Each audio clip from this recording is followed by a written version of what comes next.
The following program is rated TV MAL. It contains strong language and is intended only for mature audiences.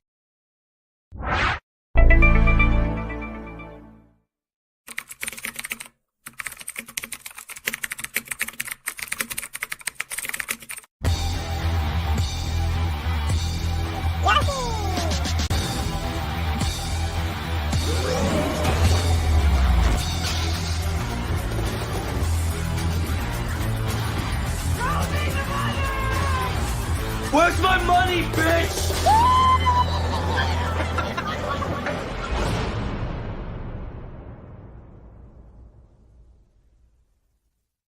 Oh my god. Exodus has to be like one of the best like first season finales, right, Victor? Cue the music.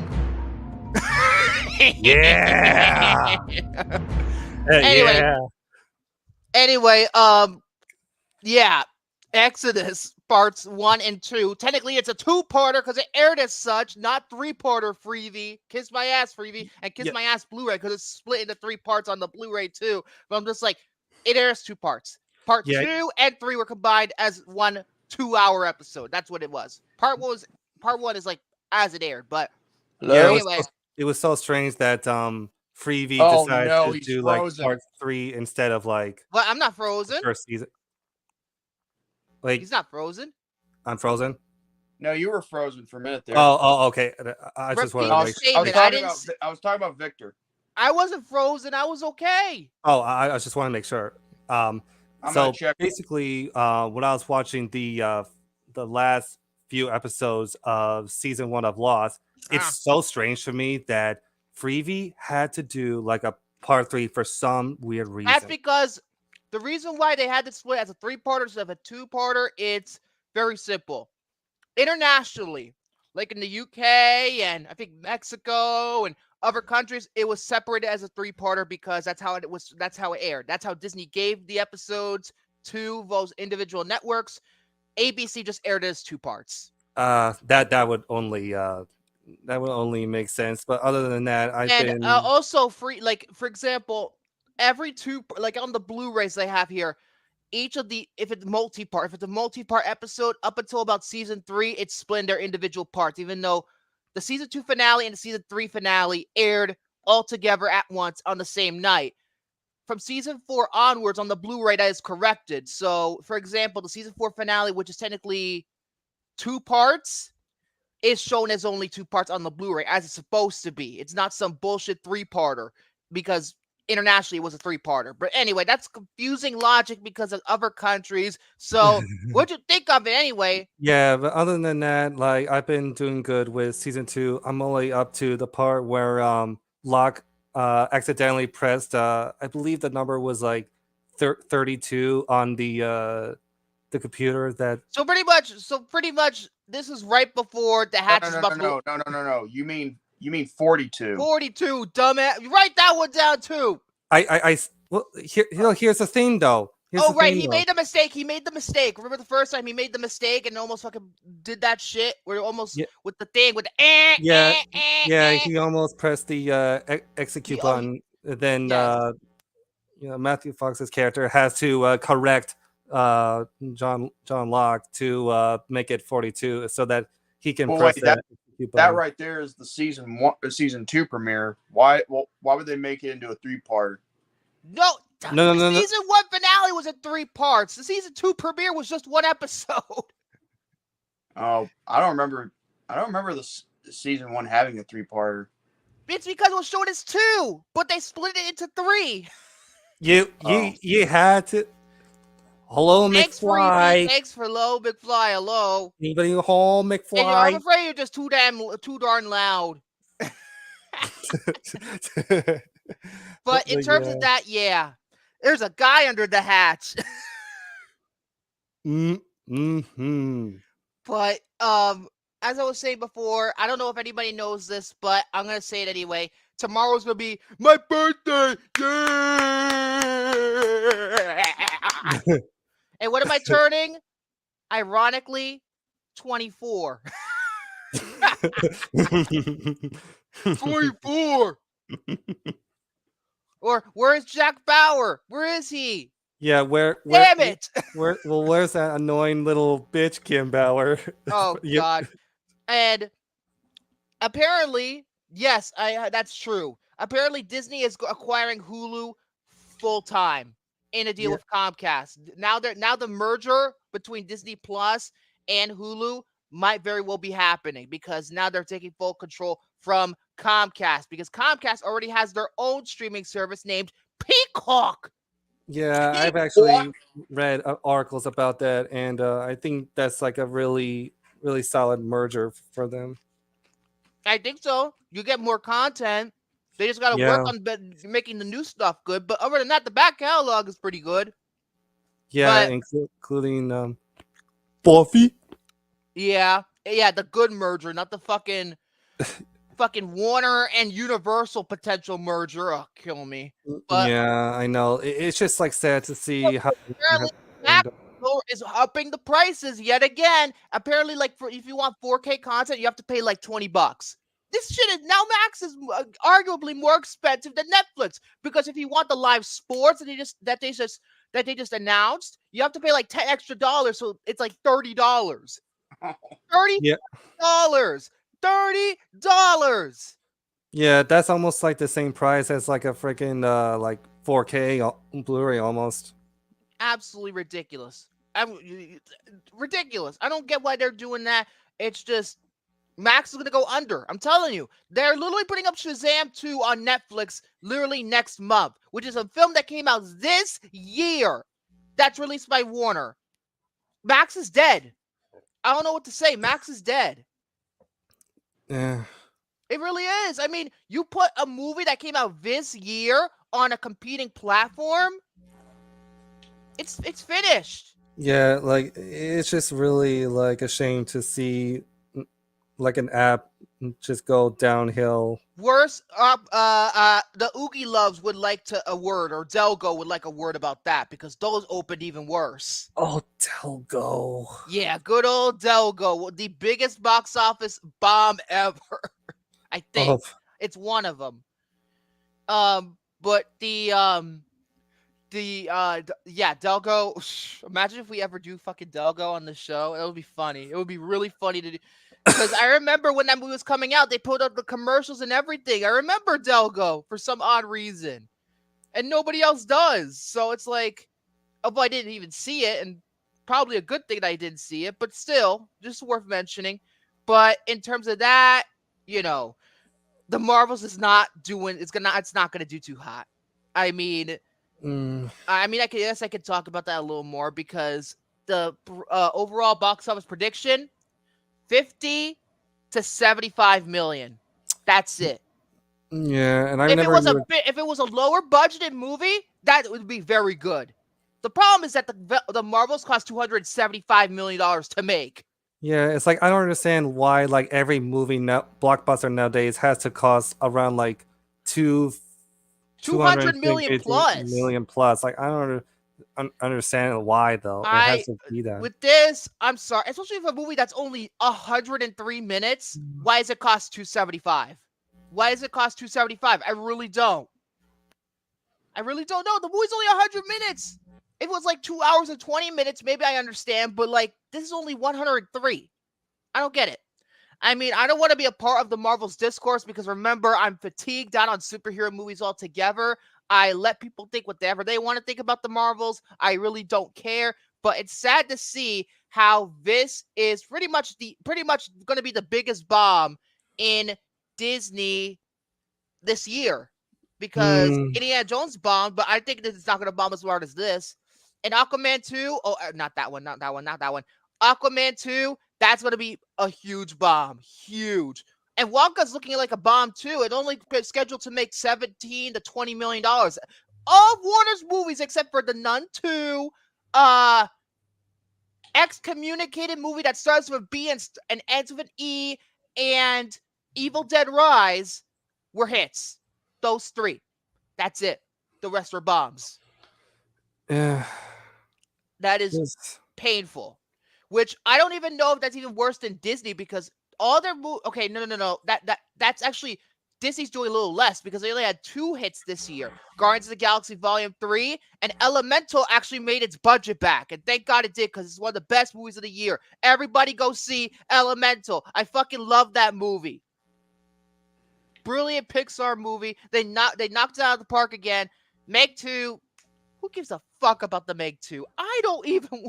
Yeah, like the important question is too is just like why do we need a sequel in the first place to like a movie that's just like man. The first movie's awful. The first movie is terrible. The Meg, that is. It's just anyway. I guess we'll get started. I'm gonna get started by talking about a recent development that came out today from Nintendo, all about development of a new Legend of Zelda movie. And yes, that's not even a question. That's not even a question. It's of course it's fucking Zaslav. Yeah, of course it is. Of course, it's so obvious. It's like M. Bison, of course. But anyway, Nintendo announced today that it will develop a live action movie for the Legend of Zelda. The movie will be produced by Shigeru Miyamoto, of course, the creator of Zelda, one of the big people over at Nintendo, as well as Avi Arad. If Avi Arad sounds familiar to you, he was the head of Marvel's film division for a long time. He developed the Raimi Spider-Man movies, which is good. He also was one of the guys who actually let Mark Steven Johnson finish the Daredevil director's cut. Unfortunately, he's done a lot of bad movies too. The biggest of which being Bratz. He produced that garbage. He also produced the Ghost in the Shell live-action remake, and he also produced Uncharted. But Ghost in the Shell was mediocre. Uncharted, not good at all. Yeah, like it's not good, but I've seen so much worse that year. Yeah, I actually do agree. I saw so much worse, but yeah, it's produced by those two. Although Avi Arad's name being on it does concern me. However, the movie will be directed by Wes Ball. If you don't know who Wes Ball is, he directed all 3 Maze Runner movies, and he is the director of the upcoming, my most anticipated movie of 2024, Kingdom of the Planet of the Apes. Which that trailer, by the way, if you want me to talk about it, looks fucking amazing. It looks absolutely like stunning. Like you could tell, like the director put a lot of care into making like a movie that is gonna immerse you into like a very brilliant movie that's yet to come. And the Maze Runner movies, I'm gonna say this right now. I'd say go see them. I think they are really, really well made, and they're a lot better than a lot of YA adaptations. They're like the best YA movies. They are the best, without a doubt. Without a doubt, because all the other YAs I could think of that got movies were terrible. Like, for example, the one that started all, Twilight, sucked ass. Yeah, all them. Hunger Games started out fine, but it ended poorly. Both Mockingjay's are horrible. Well, not horrible, but they're not good. Both Mockingjay movies, both of them are terrible. Divergent didn't even finish. Yeah, like wasn't like at one time that there could be like a 4th Divergent movie, but then it was supposed to be released to Amazon or something? No, it was supposed to be released to Stars because Lionsgate just acquired Stars at the time. And ironic now because Lionsgate is actually trying to sell Stars now, but it didn't happen. And the actors wanted to move on, and that was it. And the movies ended on a fucking cliffhanger that will never be resolved. Yeah, that's right. I remember because nobody cared. And nobody cried, nobody had a whimper. Nobody was crying about that. So, yeah. So, Wes Ball directing The Legend of Zelda. This is really going to matter if Kingdom of the Planet of the Apes is any good. If it is great, I trust him. But the Maze Runner, I already trusted him because of the Maze Runner. And the Maze Runner movies are so underrated. So, I think he's a good choice. Visually, like he could make a visual spectacle. So I think he's the right choice. He is. Yeah, I think so too. No writer yet, by the way. No screenwriter. Hmm. But what's the interesting fact is that Nintendo is teaming up with another studio to do this movie. It is not Universal. You would think that Universal would distribute the movie because Mario made so much money. No, it's going to Sony, their old PlayStation rival. Sony is releasing the movie, which was shocking to me. Yeah, that's really surprising because of like most Sony products are like PlayStation, of PlayStation course, and all that. Columbia is handling distribution of this movie. It's insane that they're going to be working together on something for the very first time. Because usually they're rivals. Nintendo Switch versus PlayStation, and it's crazy. And the Xbox. Yeah, and well, that's Microsoft. That's Microsoft. Yeah, but they're all rivals nonetheless. Yes, so it's really interesting to see that Sony is actually going to be the one that's stepping up to actually be releasing this Legend of Zelda movie. So, I am interested. I'm interested. And if Wes does know the material like he did, like if Kingdom of the Planet of the Apes is great and he knows the material, good. Don't pull the same stunt that Halo. Yeah, the TV show Halo. Oh my god. So yeah, I think this could work. I really do. I think this could work. I really do. So you just need the right cast. You need the right screenwriter. And if Wet is going to be doing the effects for this, because Wet has done the effects for most of Westfall's movies, starting with the Scorch Trials, the Death Cure, which are the last two Maze Runner movies, and then they're obviously doing Kingdom of the Planet of the Apes because they did the other 3 installments in the reboot trilogy. So I think this could be good. Any thoughts about this? I'll say that, the one question I'll be asking myself, which we'll all be asking ourselves, is what version of Zelda would this be? Will this be like the popular Ocarina of Time one? Is it the recent popular, Breath of the Wild? Or maybe even, which Zelda are we going to get? Or is it a brand new one that we've never heard of before? I would think in order to be original and be different, I'd suggest don't adapt anything and go fresh. Start anew with a new timeline. I agree with that. They don't complicate the timeline. It could be interesting to me if they were to do the same timeline as the Ocarina of Time timeline along with Majora's Mask. That was just yeah. Could be wrong. All they need now is the right cast and and a good writer too, because it's really going to depend on the script. So if you have the right, especially because this is live action, this is not animated, so you need the right cast. So, William, any thoughts about this? I just hope that, for a franchise that I follow near dear to my heart ever since I was a child, I pretty much had like the same thoughts as Jordy, pretty much. But also, too, it's just like, if you're going to write a Legend of Zelda movie, you need to have a really talented writer just to make like a Legend of Zelda movie have a well-written script. That's really my big concern of what they're going to be getting for as the writers. But hopefully this will be a really great. Strike is over. Just all they need is the writer's strike is over, but the actor strike is not. So we'll see what happens with that. Yeah, well, that's like it really depends on like when will this actor strike will end, because we don't know of when it's going to. Yeah, because apparently they actually declined their offer, which is their last and best offer. They're tempting them because the studios are fucking pussies. That's what they are. I'm sorry, they're pussies. Yeah. But no Charles Xavier. You can't call them pussies. No insults. Oh God, help me. Oh jeez. Yeah, no insults. The moron doesn't know the difference between asphalt and concrete. No asphalts. But yeah, I mean, when I was a teenager, when I was playing this, Ocarina of Time on the Project 64 emulator, and then I decided to play it on the cartridge in the actual console, which is better. I've followed it religiously, like right around when I first started, when I got the Switch. Like when I got the Switch, that's when it all, I decided to follow it religiously, Mm-hmm.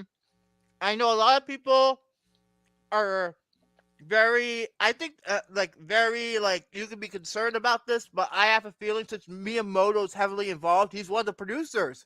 So, Well, yeah, I think, it's his creation, and I think he should have, say also, so. it's worth mentioning that he did produce the Mario movie. He had Yeah. final say on almost everything. Yeah. And I have to, and you know what? The thing is, the movie itself, like, I don't care what anybody says. The movie is good. Anybody can have their own opinion about it. You could say you liked it. You could say you didn't like it. That's all I can tell you. But at the end of the day, there's no telling of what they'll do when they'll have this new live action Zelda movie, released. If they can make a good Mario movie, you're damn sure they can make a good Zelda movie if they've got the right, people and the right stuff. Yeah, and Westbrook's a good filmmaker. Maybe we'll do the Maze Runner movie some other time, and maybe I'll show you. I can show you why he's. There's only one other movie I'm looking forward to in 2024, and that's Sonic 3. Zelda's not coming out in 2024. There's no fucking way. It's probably 2026 the earliest. I'm not talking about Zelda in 2024, you numbnuts. Or are you talking about Kingdom of the Planet of the Apes? Because that looks fucking amazing. Okay, I don't care about Kingdom of the Planet of the Kingdom of Chimpanzees. I don't care about that. I only care about friggin', like Sonic 3, which again I'm looking forward to, and I hope it's just as good as the first two. Okay. Which it will be, because I believe, if the first two were good, then obviously the third one will probably be as good too. And then you'll have yourself a good trilogy. Yeah. I do too. They're doing that mini series about Knuckles for Paramount Plus. That's right. I forgot about that. They're doing that too. Hey, you know what? I got no problem with that. So but that's how I feel when it comes to that. With him directing, I feel like this could be good. I need to see more, and they need to hire good writers and hire good actors and blah blah blah yada yada yada. But this has potential. I do. So hey, that's all I'm gonna say. You know what's so funny? Everyone thought that the Mario movie was gonna bomb, but turns there was no way it was gonna fucking bomb. No way. Oh, yeah, well, some people thought it was because of their propaganda bullshit. They remember those fucking guys who were saying, because of I remember there was this one guy, Geeks and Gamers, fuck that YouTuber. He said that because Peach had like like some sword. Remember when she was with Toad? I can't remember, like some golf stick or whatever. And now he's saying, oh no, now it looks woke. I know that word is banned, but I'm only using it in context. Anyway, because he said that, he got booted out of the fucking building. He got fucking canceled. Good. Yeah, people really need to shove that word up his ass. They think that the left is putting political agendas. You're pulling it too. How about everybody shut up? Like, people really need to stop their political agenda up their ass. If he really wants to be woke, all he's got to do is get out of bed. Your ass out of bed, boy, and maybe then we'll see. Yeah, wake up from the hatch, just like Desmond. No, better yet. Shave that lazy lump up your ass. Here's stupid. The problem with that movie. There was no political propaganda in that movie. I know, but remember, that guy's a grifter. That guy's a grifter. He's only doing it for attention. He's a grifter. Yeah, I know that, but here's the thing. People, and people think that there is a complex, like a gender superiority complex because Peach was being more dominant because it was not nothing about that in the movie. She was never dominant. She was just, sure, it was kind of changing, like, not letting her get kidnapped, but still, she was a strong character. She was a strong character. Mm-hmm. Exactly. That's exactly what this is, Hunter. Clout chasing. It's for clout. Do we not, ask for strong characters no matter no matter what gender it is? I think they all should be entitled to be strong, well-developed characters. Yeah, that's what I'm saying. Be equal to each other. So, look at the Scream movies. Damn it! I know. So if this guy ever wants to say like this is woke or whatever, look. First of all, get your pansy ass out of bed if you want to be woke. No, take that and shove it up your ass. Get yourself a well-paid haircut because your hair looks like something like transplanted from your pubics to your head. Oh my god! Oh my- Wow. Oh, so anyway, that's my thoughts on the Zelda movie. Well, you can go next. Oh my god, Yeah. hair on his Uh, actual head. yeah. Okay. Wait, Jordy, that's racist. I've been told worse. Well, hold on. No, it's not racist. It's truth. Okay. Credit to Jose for sending me this topic. According to Deadline, Apple sets studio's first original Peanuts feature film. Is That's it on right. Apple? Is it on Apple TV Plus or something like that? Yes, that's the Yes. Okay. thing. He sent me that too. I'm a little curious about what's going on there. I was mostly just like reading the article before we went on air, and I was like, oh, okay, I think Wait a second. got. Yeah, that was a car door. I think my parents are back. Oh, okay, no worries. Looking to build out on its impressive film slate on a piece of IP they are all too familiar with, Apple said it is developing a new untitled Peanuts feature film from Wild Brain and Peanuts Worldwide, slated to begin production in 2024 from Wild Brain Studios.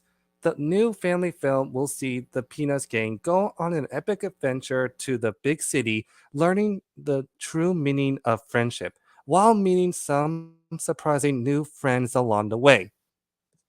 So, and it also says that the screenplay is co-written by Carrie Kirkpatrick from an original story by He directed the movie. Yeah. He directed a couple of movies. Did he direct this? No, he wrote the Sparrow Chronicles. Mark Waters directed it.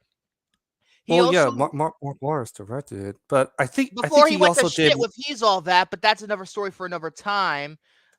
I'm gonna see believe what he else. also- I believe he also did like screenplays for some of the Studio Ghibli films, such as. Okay, so like, I have his resume right up here. So he wrote James the Giant Peach, Chicken Run, The Hitchhiker's one. Guide to the Galaxy, Over the Hedge, Charlotte's Web, The Sparrow Chronicles. He directed Imagine That. Remember that movie with Eddie Murphy and the fucking blanket?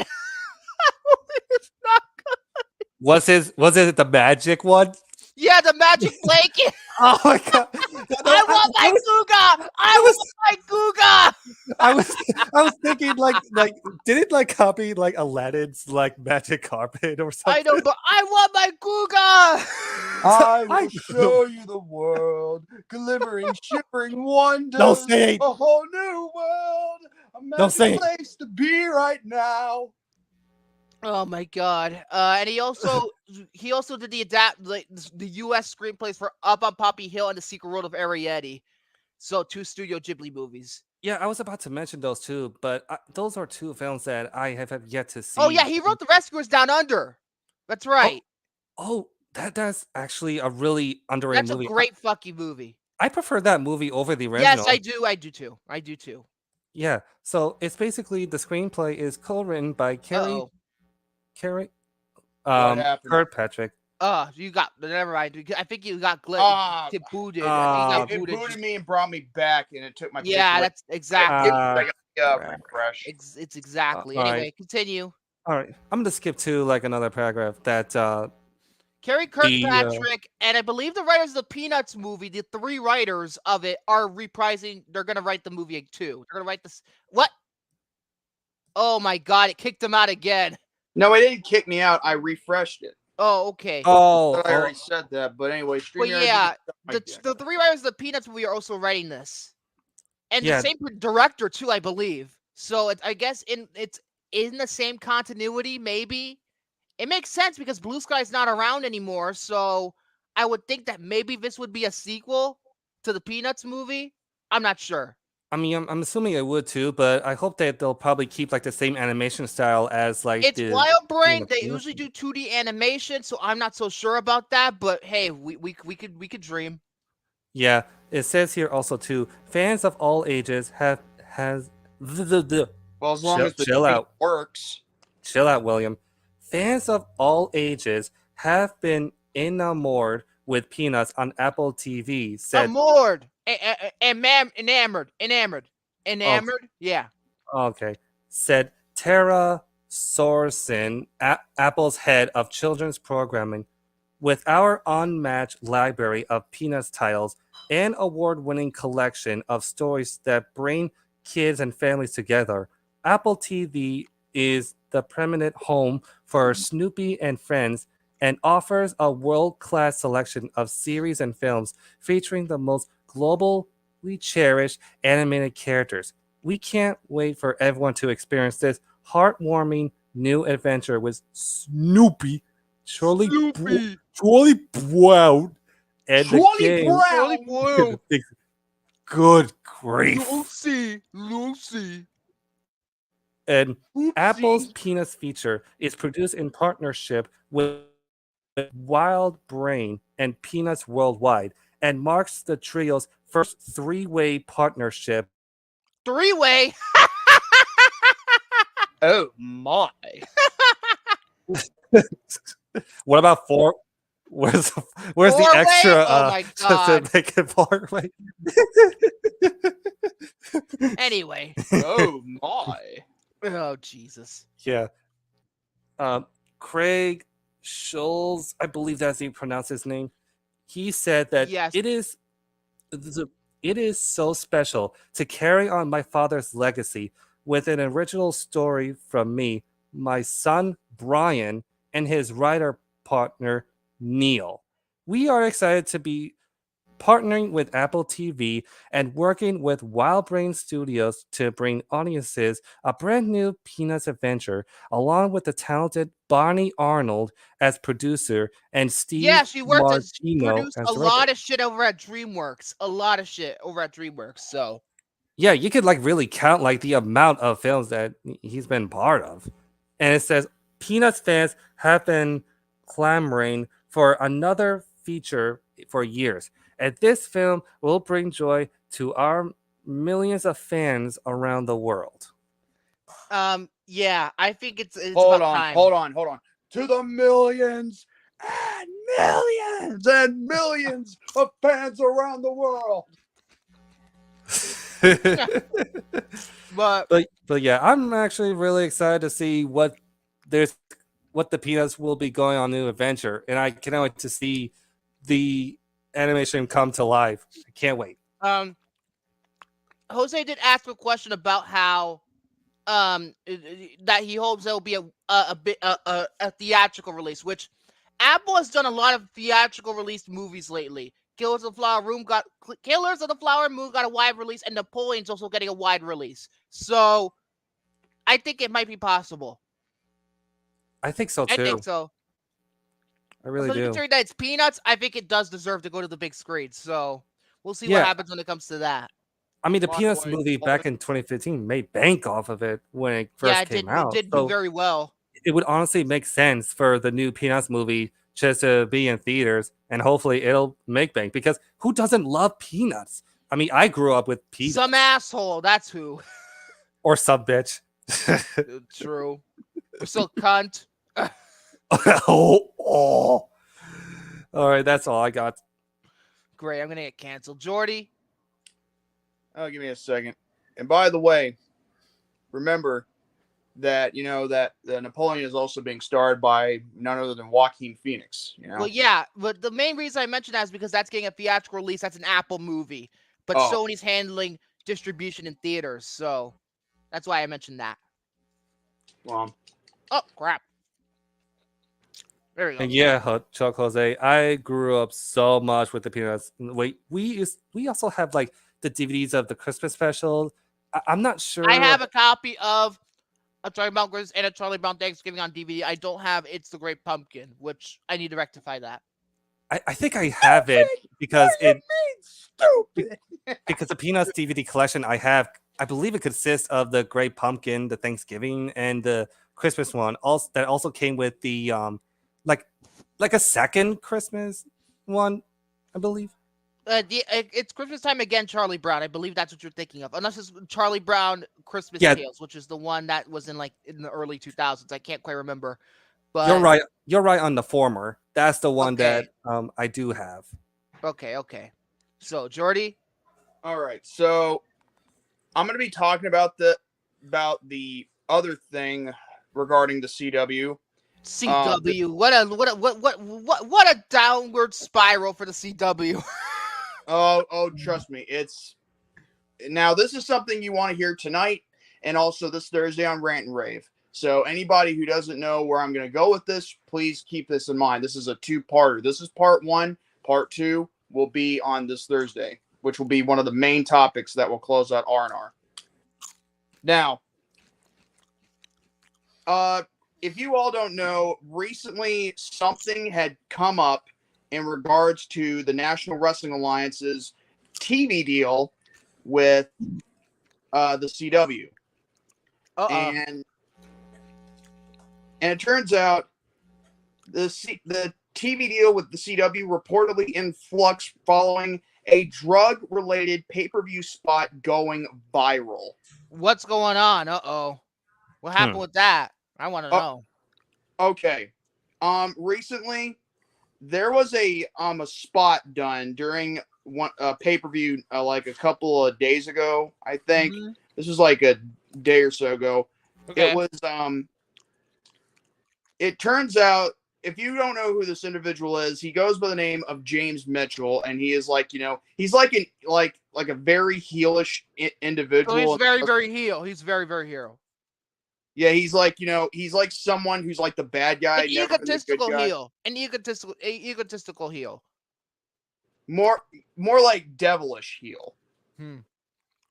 And let's just say he had his group with him over at a part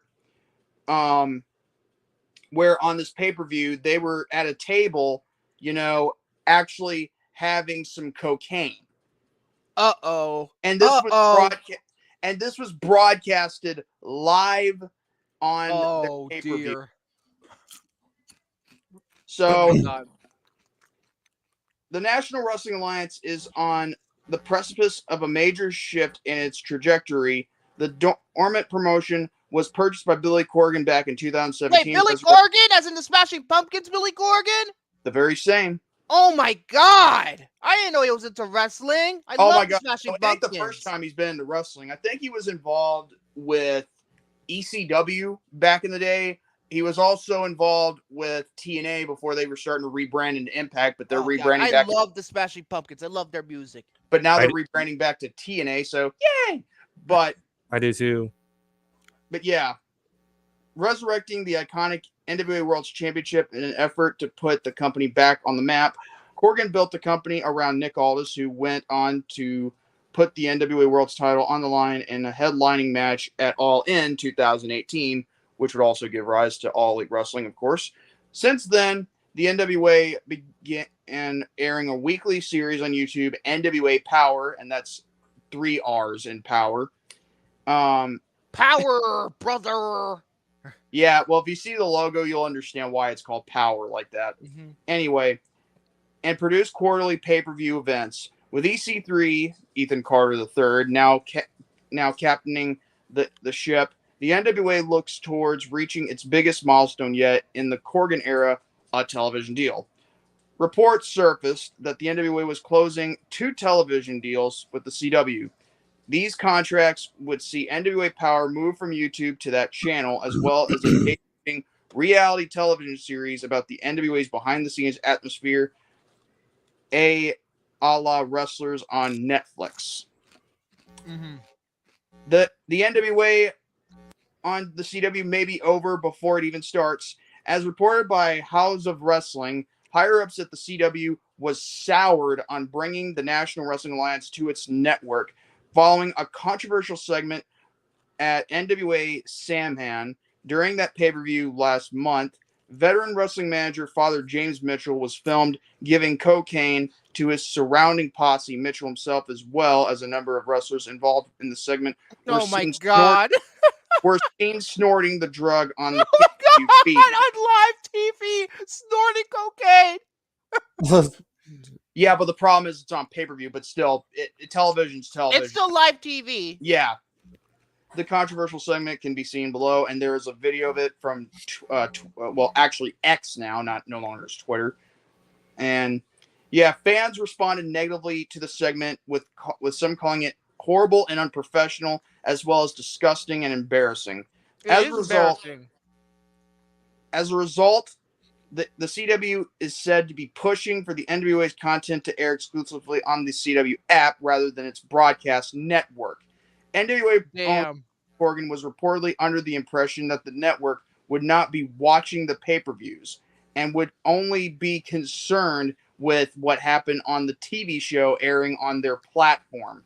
That's true. Yeah, because like USA didn't mind everything was happening in the Attitude Era because also the crazy shit was on the pay-per-views at the time.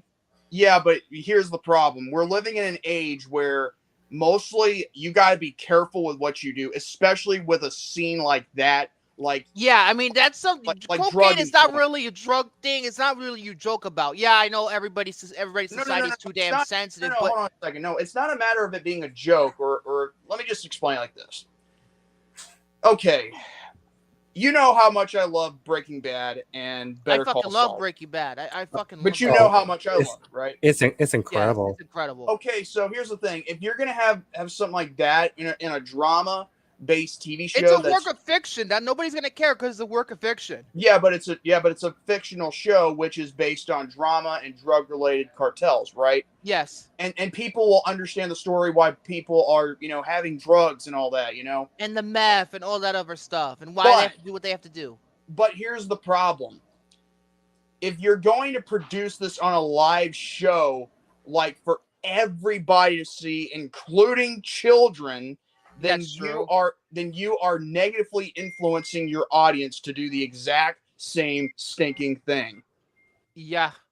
And that is exactly what Billy Corgan did on pay-per-view. See, the thing is, regardless of what happened during the Attitude Era, the USA Network, what they saw, they wanted ratings. They didn't want to see drugs or anything like that. They wanted to see ratings. Yeah.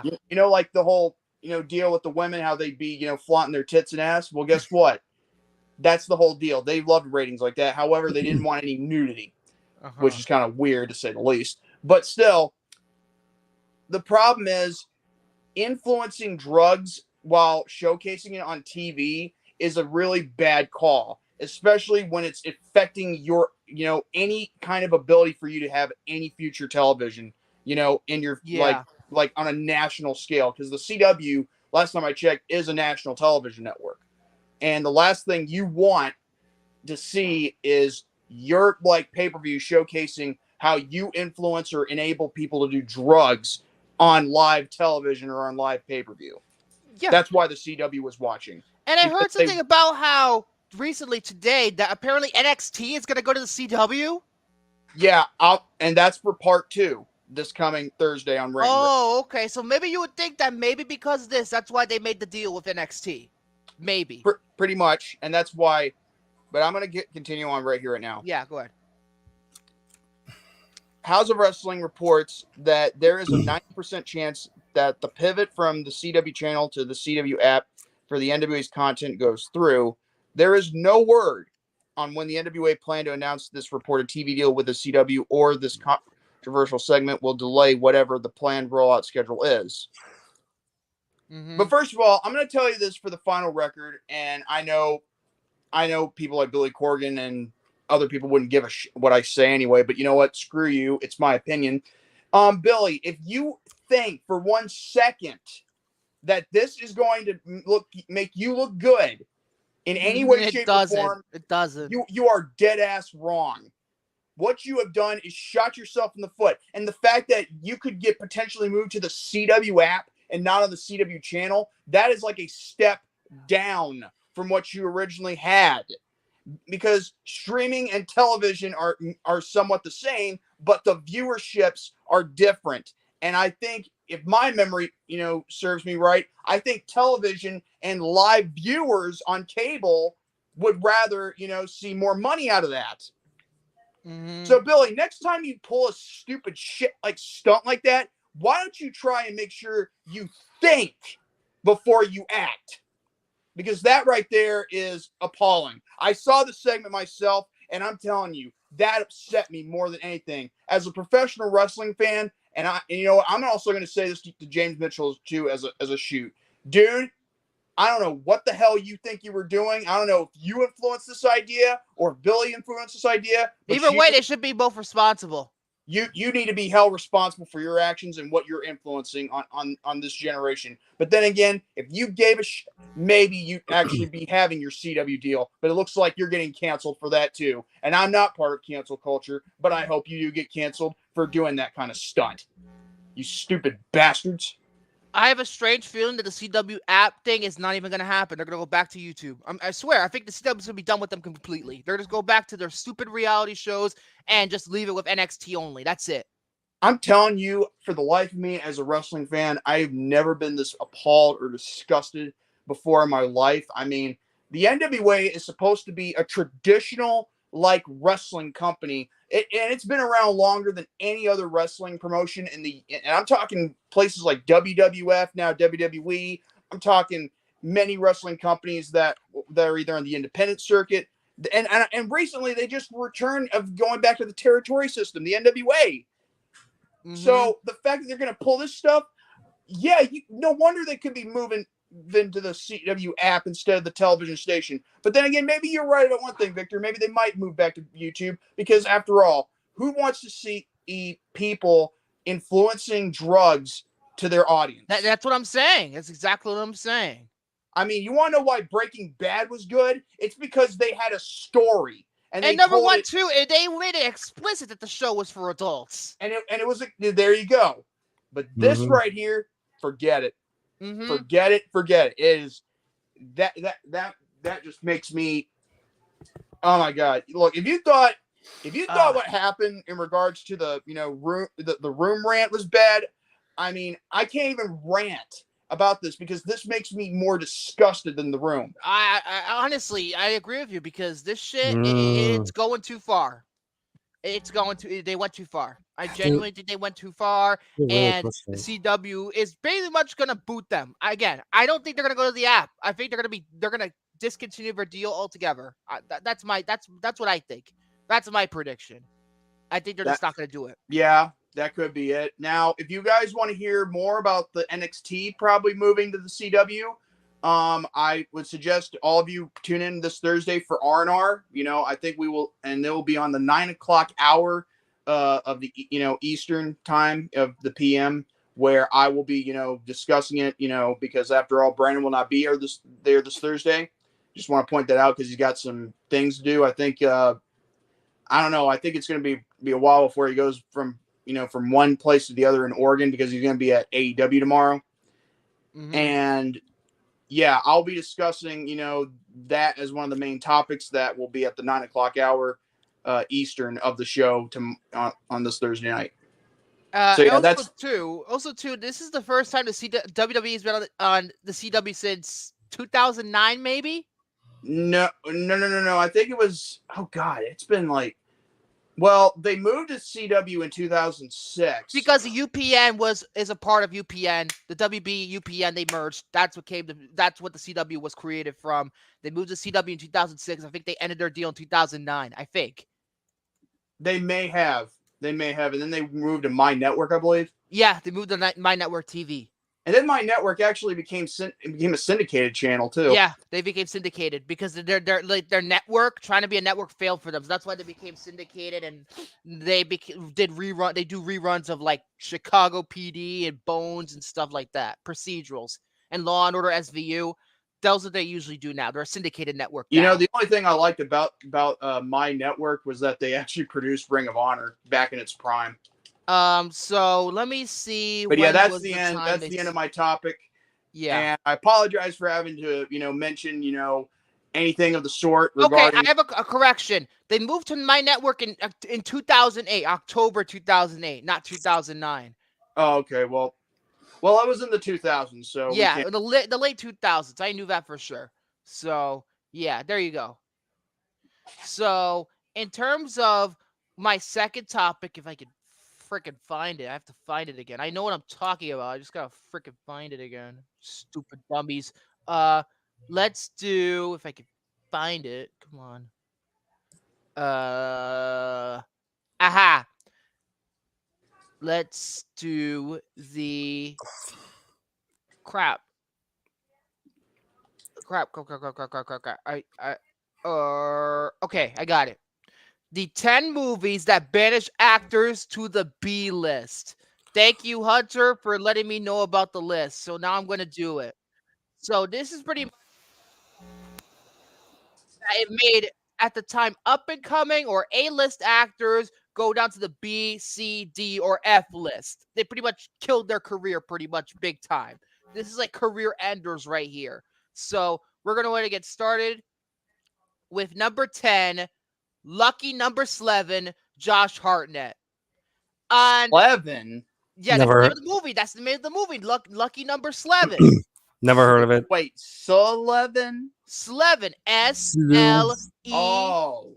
I Yeah. thought you were mispronouncing it. No, I'm not. Okay.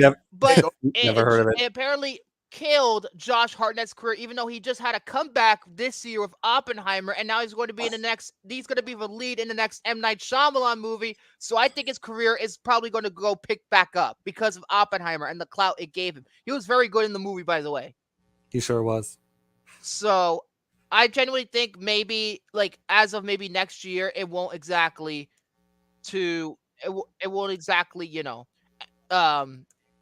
Number 9, Orlando Bloom in Elizabethtown. This is the Cameron Crowe movie that nobody likes. And I love Cameron Crowe, but this is the one that apparently nobody likes. That or Aloha. Oh, yeah. Oh, no. Fuck. I retract that. Aloha is the one that everybody hates. Aloha is the one that everybody hates. Emma Stone, what were you doing? Hold on. Yeah, Emma Stone.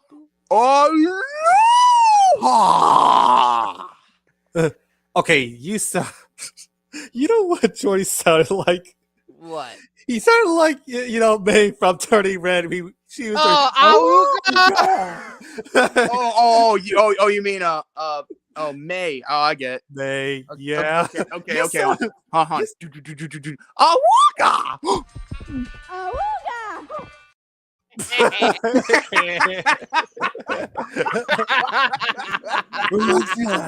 Auga. And that's right. I know someone. That movie is fucking funny. I love that movie. That's right. Orlando Bloom had Gran Turismo this year. That's that's true. So he could be coming back because Gran Turismo is actually a very good movie. But Elizabethtown, I heard this movie is not particularly good, and it's apparently one of the first movies to use that whole pixie manic dream girl cliche that Garden State first did. Great. More Garden State. Fuck that movie.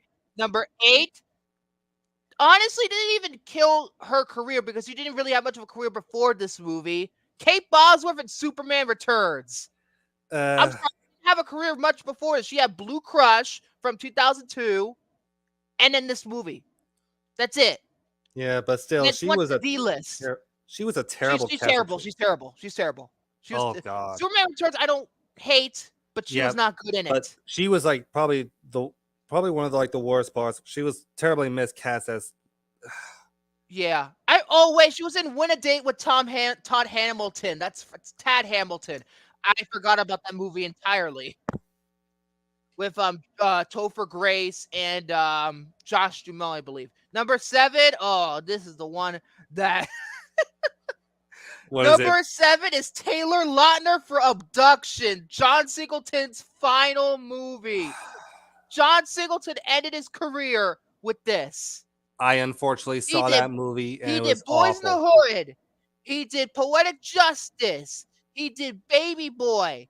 He did Rosewood, and then he did Too Fast, Too Furious, and then he did Abduction. Yeah. Why don't you ask Jason Bourne just to punch the shit out of Taylor Lautner? I heard that movie is awful. It is awful, I tell you. I believe it.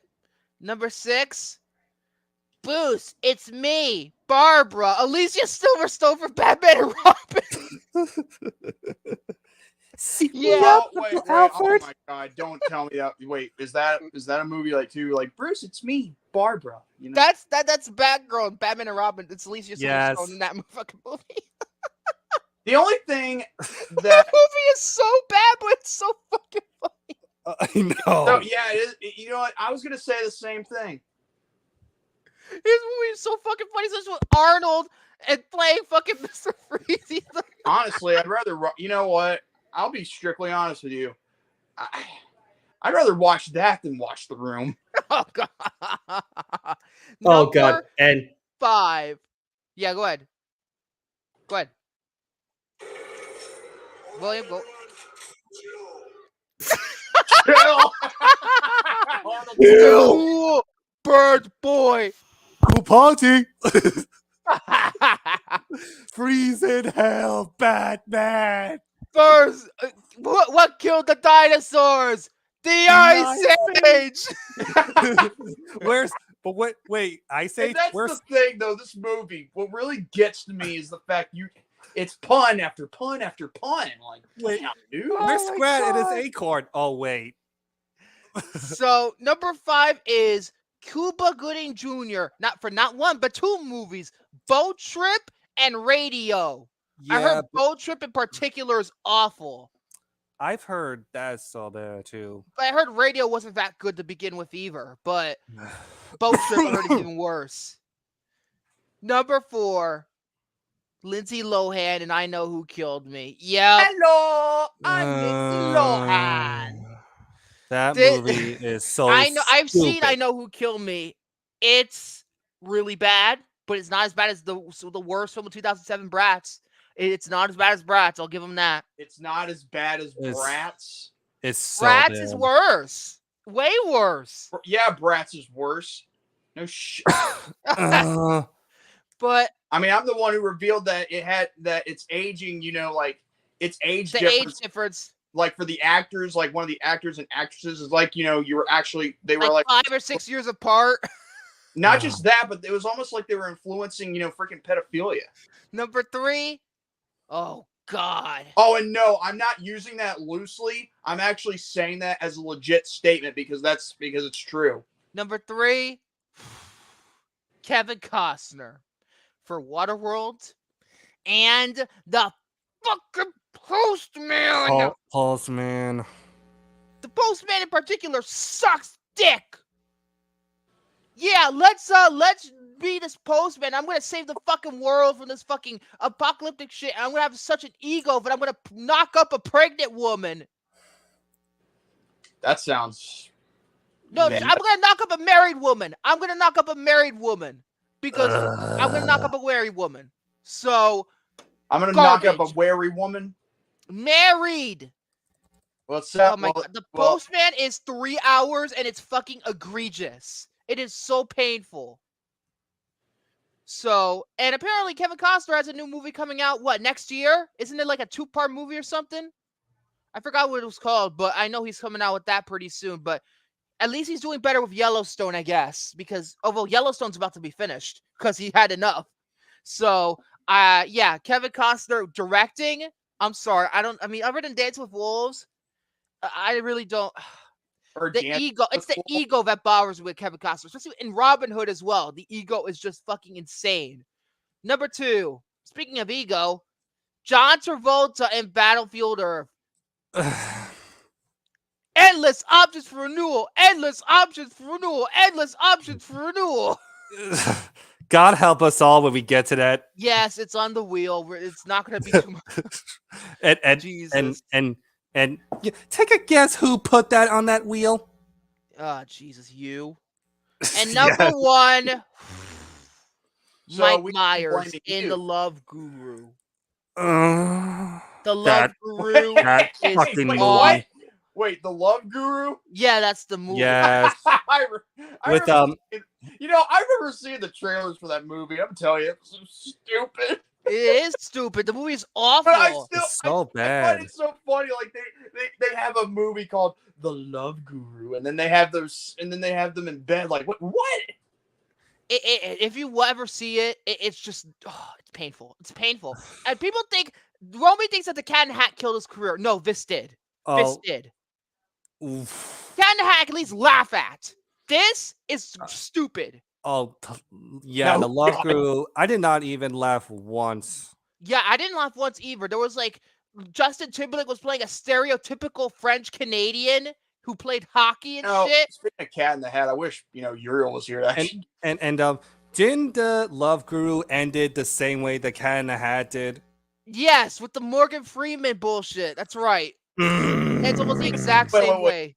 Wait, what do you Mm. mean when it ended? Because Like, Morgan, because there was like this joke. Oh, no. Okay, I'll correct that. But the narrator, it was Mike Myers the entire time. In the Cat in the Hat, it was somebody else. But in the Love Guru, it was more. He was pretending to be Morgan Freeman. It was just not funny at all. It was And painful. there was also the beginning of the movie. He did they were singing 9 to 5. I'm just like terrible. And that's my list. I mean, this is a pretty good list overall. Actually, one of the better Yeah. lists. Although I have a couple that should have been mentioned on here. For example, in terms of this, Kate Hudson and How to Lose a Guy in 10 Days. That hey, pretty much killed her career. I'll be right back. Just Yeah, give go me a ahead. few minutes. I've ahead. heard of it. Yeah, that's why Kate Hudson did all these crappy romantic comedies with Matthew McConaughey mainly in the 2000s. Oh, Instead yeah. of doing shit with like Almost Famous or like Glass Onion. Yeah. Wasn't she also in Fool's Gold? Yes, she was with Matthew McConaughey. Oh, God. I've heard that movie is so bad. It's terrible. I heard it's terrible. And How to Lose a Guy in 10 Days. Oh my God. That movie. I refuse to see it. Although I might have to watch it on a dare someday or something. I don't get it. It's the movie that really killed romantic comedies for a while, and that's why romantic comedies are kind of still dead because of that movie. So anyway, aside from that one, what else could I think of? I'm gonna say maybe I would like to say Ben Affleck, but I'd like to think that his career has gotten better recently. Well, But- yeah. Ever since he directed Gone Baby Gone, or no, Yeah. that's that one. His He career directed Gone Baby skyrocketed. Gone. He did. He did, and he did The Town, Argo. Fuck yourself. Fuck yeah, you beat me to it. I was gonna say him too, but Got one. Sam Worthington in Clash of the Titans. the remake. However, his career did get better thanks to The Way of Water. The Way of Water. So you could put Sam Worthington on there, although you could argue, oh no, he's a bad actor. No, he's good if given the right material. That's what I think of Sam Worthington. Yeah, He's like good if he's given the right material. Yeah, he's like one of those actors too that he could be capable of giving a solid enough performance with as long as the script is easy to work with, you know? Yeah. What else did I think of here that I could think of Oh, right that's now? right. Hunter. What? Casey What? Affleck wasn't. I don't remember Oppenheimer. Casey Affleck and Oppenheimer. I'm gonna need to rewatch it. But let's see. I have that pre-ordered too. I'm attempting maybe to get a couple of 4Ks in the next couple of weeks. Although I'm not sure if we can get Oppenheimer right away or not. Might ask that for Christmas or something. I don't know. I don't know. We'll see when that comes. Another one. I got one. How about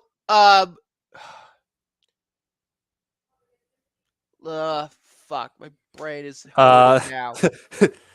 I was gonna ask you, like, is Yeah, your what's up? brain still farting again? Yeah, in a way it is. But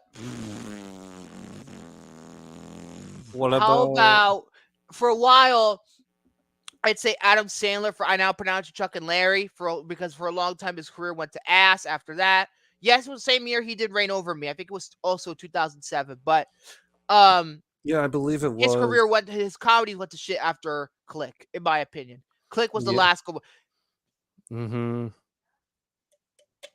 I'm not clapping because I'm clapping the can, but it's still, you get my absolute.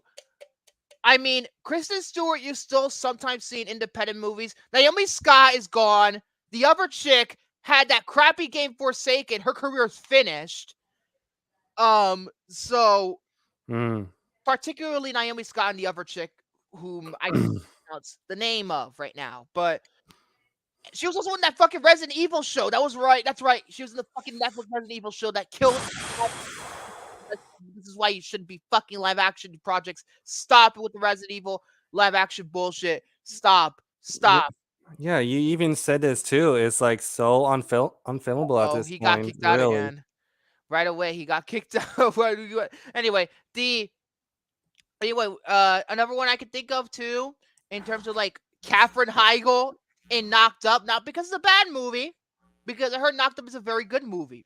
It's what she said in those fucking interviews that killed her career. Oh, Saying that the movie was sexist, and then she did one of the most sexist movies ever made, The Ugly Truth. Hypocrite. how can you even say such Also, One for the hypocritical stuff Money. That's about also Knocked Up? apparently very sexist too, isn't it? I've never seen One for the Money, but apparently that's sexist too.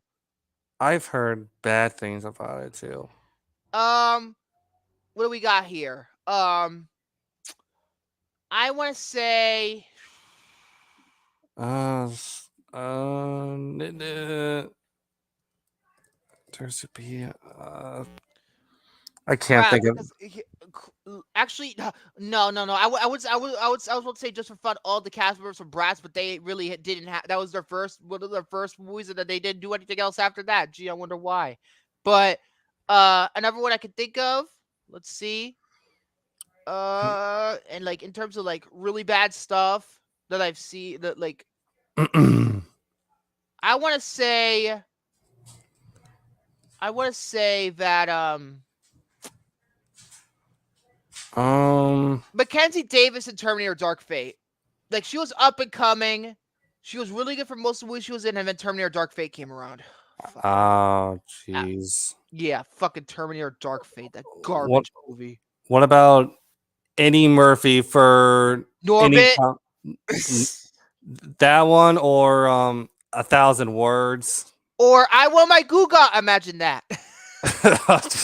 and Aladdin's replica of the carpet. Jenny McCarthy, I argue she never even had a career. Yeah, like every movie that she's in. I love like... Scream 3. I've defended it. I'm gonna order the 4K soon. Like, I'm really that's like a birthday present to myself. I'm ordering the 4K of Scream 3, but the biggest problem I have with Scream 3 is her. Same. Tom Green, he never had a career, did he? I mean, he was only good in the first Charlie's Angels movie. That's it. That's it. Because his girlfriend at the time, Drew Barrymore, was in the movie and she produced it. He kind of had to ring him in a little bit. When he had total creative control and Freddy Got Fingered, that's when he fucking made the worst movie of all time. Yeah, and I never seen Road Trip, but I don't know how I would feel about that movie. I don't know how I feel about Road Trip either. It depends on how much he's in it. I don't think he's in it that much, but yeah. What else can I think of? Most of the cast from the Fog remake. Oh, Jesus. Shannon, what are you doing in that movie? Shannon from Lost is in that movie. Yeah, that's right. Tom Welling, Superman from Smallville. That's right. Oh my God. And Selma Blair. That was one whose career kind of finished with that movie, did it? Oh yes. That name sounds so familiar to me. Because she was in Hellboy, Cruel Intentions. She was in Can't Hardly Wait for like 5 seconds. Yeah, I think she was also. I got it. Legally Blonde. Yes, another one. I know I talk about this person all the time, and I'm gonna make fun of him, but I'm gonna say it anyway. Josh Lucas in Stealth. Oh, Josh Lucas. He sucks, frankly. Jai Courtney, fuck him. He's a terrible actor. Oh, God. All the movies I've seen him in. Terminator cannot do it. Die Hard. Oh, God. Yeah. Lawrence, yeah. I can see that. Everybody says, "Oh no, but No Hard Feelings did well." Doesn't mean that the movie doesn't look good because it looked like shit. It honestly looks so uninteresting to the point where I don't even want to watch it. It really does. Like, the plot just sounds like so like off-putting to me. And plus, comedies are fucking too safe these days. You can't push a little boundaries anymore. But Jesus. Yeah, comedy is like almost dead. It's practically dead. Anyway, what else would I could think of in terms of like other movies I could think of? Let's have a look here. I would say Winona Ryder in Mr. Deeds because of the whole shoplifting scandal she had, but then she came back with Stranger Things, so I don't know if she's an A-lister again or not. Yeah, I'm not sure about that. Of what I will say in terms of almost all the cast in North, Elijah Wood went completely survived. Bruce Willis kind of survived, but everybody else, Jesus Christ. What about And Scarlett ScarJo. Johansson? I forgot about ScarJo. I forgot about her. But other than that, fucked. Yeah, the rest of the cast are took a big nosedive. But yeah, terrible. Absolutely fucking terrible. Yeah. So anyway, that's it. I'm talking too much. Go to your next topic, William. Yeah. All right. I just want to like keep this like short and simple to the point. So I was doing some work on for our show, right? And I wanted to I show. forgot Winona Ryder was in Star Trek for a second there. I don't know why I fucking forgot. She played Spock's mom. I can't fucking believe that. Let's see here. If I And can, the Ben Cross played his father, I believe. if I can find it. Uh, come on, add. I wish I had the Jeopardy music there. Oh, I wish you did. Otherwise, it would take me like a little long time than it should. But come on, why can't I share my freaking?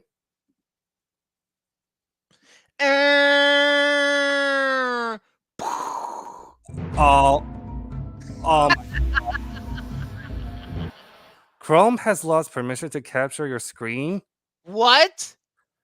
I don't even know what is going on. I'm trying to share like Damn it, you're gonna have to send me the link then. yeah. You know what? I'm gonna have to send you a like a link to it, and then I'm gonna have to go back to little watch mumble jumble again. Oh, Jesus, great. Ugh. Wonderful.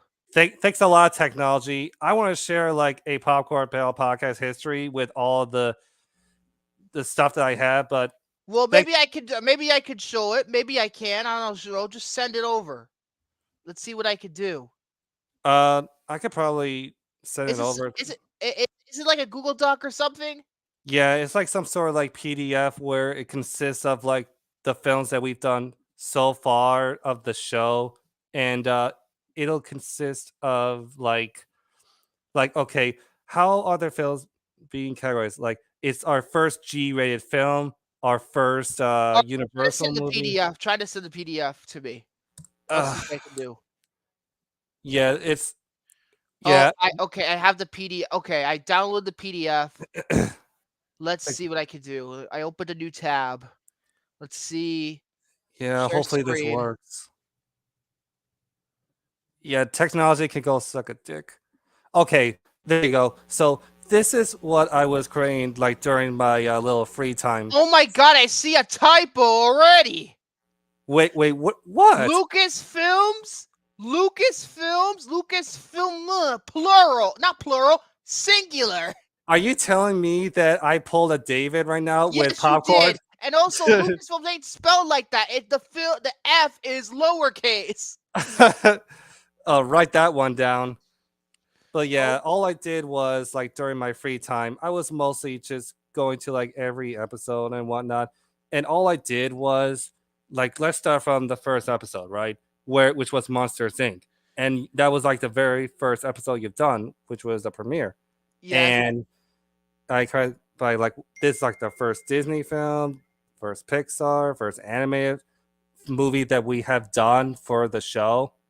And I've also included like some little moments throughout the show, like you said, episode 2, where Jordy's mom appeared as a special appearance of the Jaws story. Remember that? The first time the Jaws story was ever told. Nostalgia. Although I do said one other thing for Twister. Yes, you have the first Warner and the first Amblin movie, but this is the first Universal movie we did. Universal distributed the movie in other countries, technically speaking. Yeah, well, technically, when you watch the movie, like you know how in the I opening, know it doesn't open with the Universal logo, but they still co-produced it. In my opinion, it's still partially their movie. you know what? I can understand it. I could probably just like edit that out and because this is really an ongoing like PDF because I Yeah, don't know how long the show will be going on for. yeah. So we'll Got see. And North. oh North. You know what's funny too? True story. I saw North. Was it like 2 months like later after the episode was filmed and that was a chore to sit through.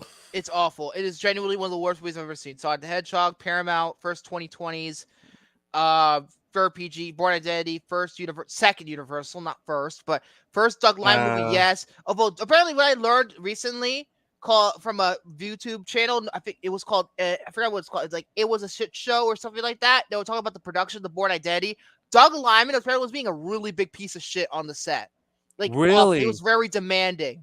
And Really? Frank Marshall, one of the producers, was one of the guys who got the movie finished, and the editor, because Doug Liman's ego is so much, and that's why Paul Greengrass had to come in. Yeah, And this is also why Franco Potenze had told the producers to kill off Marie in the Board Supremacy, because she didn't want to deal with the bullshit anymore. Even though Paul Greengrass apparently was a better director to work with. You're really This was giving the me truth. Because Doug Liman was a piece of shit to everybody, and everybody on set hated him.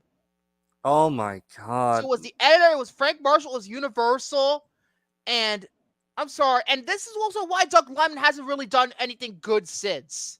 Sure, you had Mr. and Mrs. Smith. Sure, you had Edge of Tomorrow. And sure, you had American Made. But other than that, he's made nothing but garbage. Has he done like other films after Chaos Walking? Remember that shit?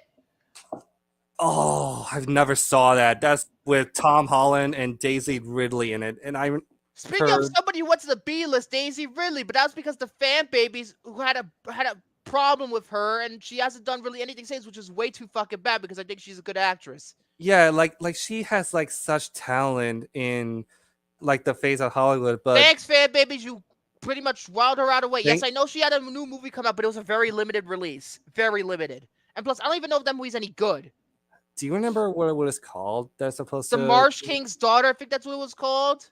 Oh yeah, I think Tanner was like talking about that in the film form, and that's why I'm like, oh. And it bombed. Limited release, and it bombed. Gee, I wonder why. I could just say that this is why limited releases don't work. Yeah. Take notes, Hollywood. Number 8, Enchanted. Blah blah blah. Beautiful Day Neighborhood. Big Daddy. Excommunicated. Excommunicated, yep. excommunicated, and this is definitely excommunicated. So I'm gonna block you because you said a thing I didn't like. Well, at least the Bofus crew can make fun of it. Make fun of it. Out the second time. I only refreshed my page. I noticed that the picture was knocked out because it must have knocked me out and brought me back on. And then you see The Last Airbender, second Paramount, first Nickelodeon, second rare episode ever. The first episode with Jared and Jordy. Yeah, thank you, Jordy. Garbage. The first episode with no commercial break. That is true. The reason why I added it is because I remember, like, before we started a review, Victor was like, for this episode, I cannot do it. This shit is so bad. Back to the Future, fucking, oh my god, Field of Dreams. look what I wrote. The official episode of the David arc. And then the Board Supremacy and Say Anything. George the Jungle. That has to be like one of my Bad favorite. Robots. Bad Robot. Singular. You know that because of Lost too, damn it. Bad Robot. Not plural. Daredevil, Empire Strikes Back, Over the Hedge, Return of the Jedi, Future, Deep Impact. Yeah. Yeah, Disaster Piece. Thank you, Jordy. Disaster Piece arc. Disasterpiece. I remember. There is no exclamation mark at the end of "Can't hardly wait." Oh my god, you really, Yeah, I'm going for really, the typos now. I'm basically turning into some. I don't know. It's like David, oh my Jerry god, Maguire. Oh, the very movie that got picked on the wheel, and the moment it landed on it, you look like you had an orgasm. Because I did. Jurassic Park: Independence Day, Whiplash, Ransom, Jaws. Jaws. Okay, and Well, Jaws Blair was Witch Jaws was Project. that was a great review though. Oh, Yeah, that was yeah, a great episode. and the Blair Witch Project and Braveheart. Yeah. Three- Wait. not three- Is it Brave Heart or Brave Fart? The Book of Eli, 10-3-10 to humor. Hold up, brain. Baby Stay Out. Oh, baby, Tremors. Good old basketball. I love that review. Basketball. I fucking love basketball. I I fucking do want to too. own that shit too. I actually want to do too. Straight Out Compton, Vacation, Aragon, Oh Brother Where Art Thou, Magnolia, The Room, Oh my god! and now The Exorcist, and now Mortal funny Kombat you bring Legends, up- Scorpion's Revenge. It's funny you bring up Aragon because All right, Victor. about a month ago, I was talking with some friends at a place called the Carolina Cafe, which is a great place to go to eat. And let's just say, it was like we were talking about it. My mom was likes to talk to her, most of the friends we go to at church about what I do. Here like with shows like. Wait, I'm sorry, I'm interrupting, but Tanner said something funny in the forum. Oh, for Gus! Tanner, you butthole! You butthole! Tanner! Bad robots. Plural, not singular like it's supposed to be. Anyway, go ahead with your story. I just had to mention that. Go ahead. Anyway, you can stop so share screen. she basically tells Okay. what I'm doing, with like with the projects that I'm doing, like with you guys, and then there's R&R and all that stuff. So yeah, and one of them, Aragon, got brought up, and the thing is, one of them actually agrees that the movie would have been better if it had been longer. Yes, that's one of the things I said in that review, because the movie's only like 90-something minutes without credits. God damn it, Tanner. It should have been like 2.5 hours minimum. Or maybe even 3. Maybe even 3 hours, because the material was now you're just pushing it in regards to Lord of the Rings level. Yeah. So yeah, nice list. There's a couple of typos, but nothing we can't fix. Hold up, and Tanner, you fucking butthole! Lucasfilms.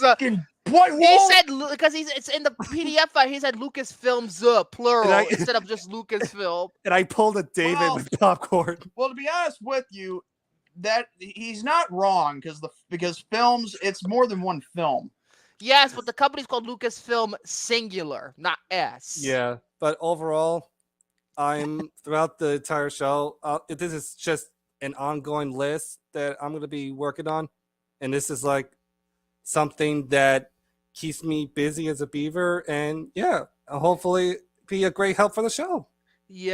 Yay! Luke Ass Films. Luke Ass Films. Oh my god. No, That's not true. No, That's not true. that's I don't have any films. I only have porn hub. no, No. that's not true. No, that's not true. That's not true. A chromosome equals a million. Oh, so No, Amelie, that's my, my hand size 10. No, that's not true. My IQ is the same as my shoe size, a 9.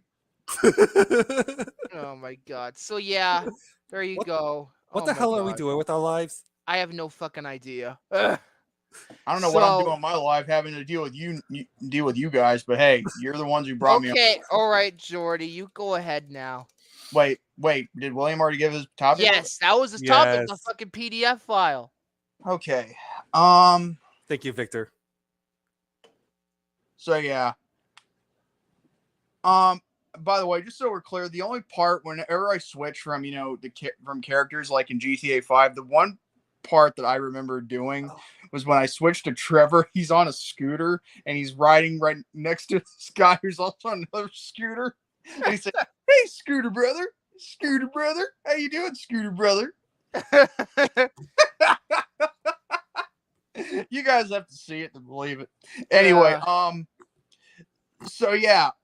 I don't really have anything else to talk about. I guess I could just pretty much tell you my recent bowling, thing that I had yesterday, which actually I almost won a game. Really? You won a game. I almost did. I did break 100, and yes, I did get a strike, 2 strikes, and I did the whole, show me the money, I'm surprised you didn't get a turkey. Oh my God, no. If I got a turkey, oh man, you'll know. And besides, it's not even Thanksgiving yet. Hot damn it! I won turkey dinner. What turkey dinner? Anyway, I won it. Okay. like it's my turkey and I need it now. So yeah, basically what happened while I was bowling, we usually we have like bowling every Monday, as you all know, and also there's friends that are with us too. In fact, it's a brother and sister. However, the sister stayed home because I don't know, maybe she wasn't feeling it, but then again, that's fine. However, the one that we've known for a long time since he was a baby, he beat me, and by, I think I was at 106 or 107. I'm hot in this. And no, yeah, it was 107. I remember distinctly. And all of a sudden, he gets a spare, and he went from around over 100 over 103 to 113. Mm. And he beat me like that. I was like, "I'll kill him!" I was like going at him and just strangle him, like. Okay, God, Homer. you little. Okay, Oh, by the way, it's no longer a running gag anymore. Just so we're clear. Did you not hear about that? Yeah, I Yeah. did. I feel like if you weren't gonna do it anymore, don't say it out in public before people call you. You know what? Call you what? A certain W word that I already said before that involves waking up. Oh, Jordy. Oh no! Oh, I thought you meant child abuser. No. Has nothing to do with child Jordy. abuse. Well, hey, I mean, when Homer's strangling his kid, that's child abuse. True. Yeah, but it's funny though. We here at David 3000, David 3000 Network do not endorse child abusement. We do, however, find it hilarious. Oh Jesus! I know, I'm an asshole. You're a funny one though. Yeah, I am a funny asshole. That's God's honest truth. But yeah, I'm just gonna let you all know this. Will there ever come a day when I do a vlog, like a real life vlog of me going bowling with my family? The possibility is not, out. I mean, there are times where if I need to think of something to go with my channel, then maybe, yeah, I will. I mean, after all, wrestling's not the only thing I think about, not just video games. I mean, real life is another thing, So yeah, just want to let you all know that whenever, whenever the time comes, you might see me do it, whether it's a live stream or a premiered video, because I do want people in the live chat, to react to it. So that's pretty much my topic regarding what happened to me yesterday. So, in terms of tonight's movie, I've some interesting things to say, but we'll get to that. No spoilers, no politics, no singing, no dancing, and no button munching. No, you can't. That means I can't play this. No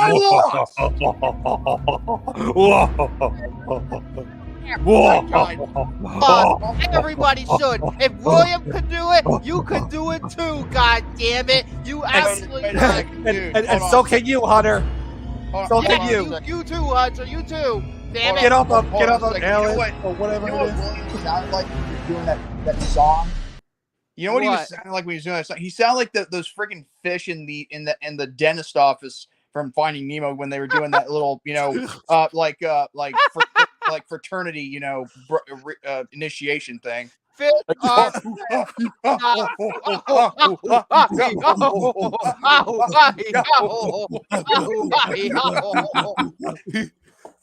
okay, we'll be I swear back to God, for when real. people watch the replay, they're wondering how long have they been this sane while living with their parents. All three of these guys. We'll be back. Mortal Kombat!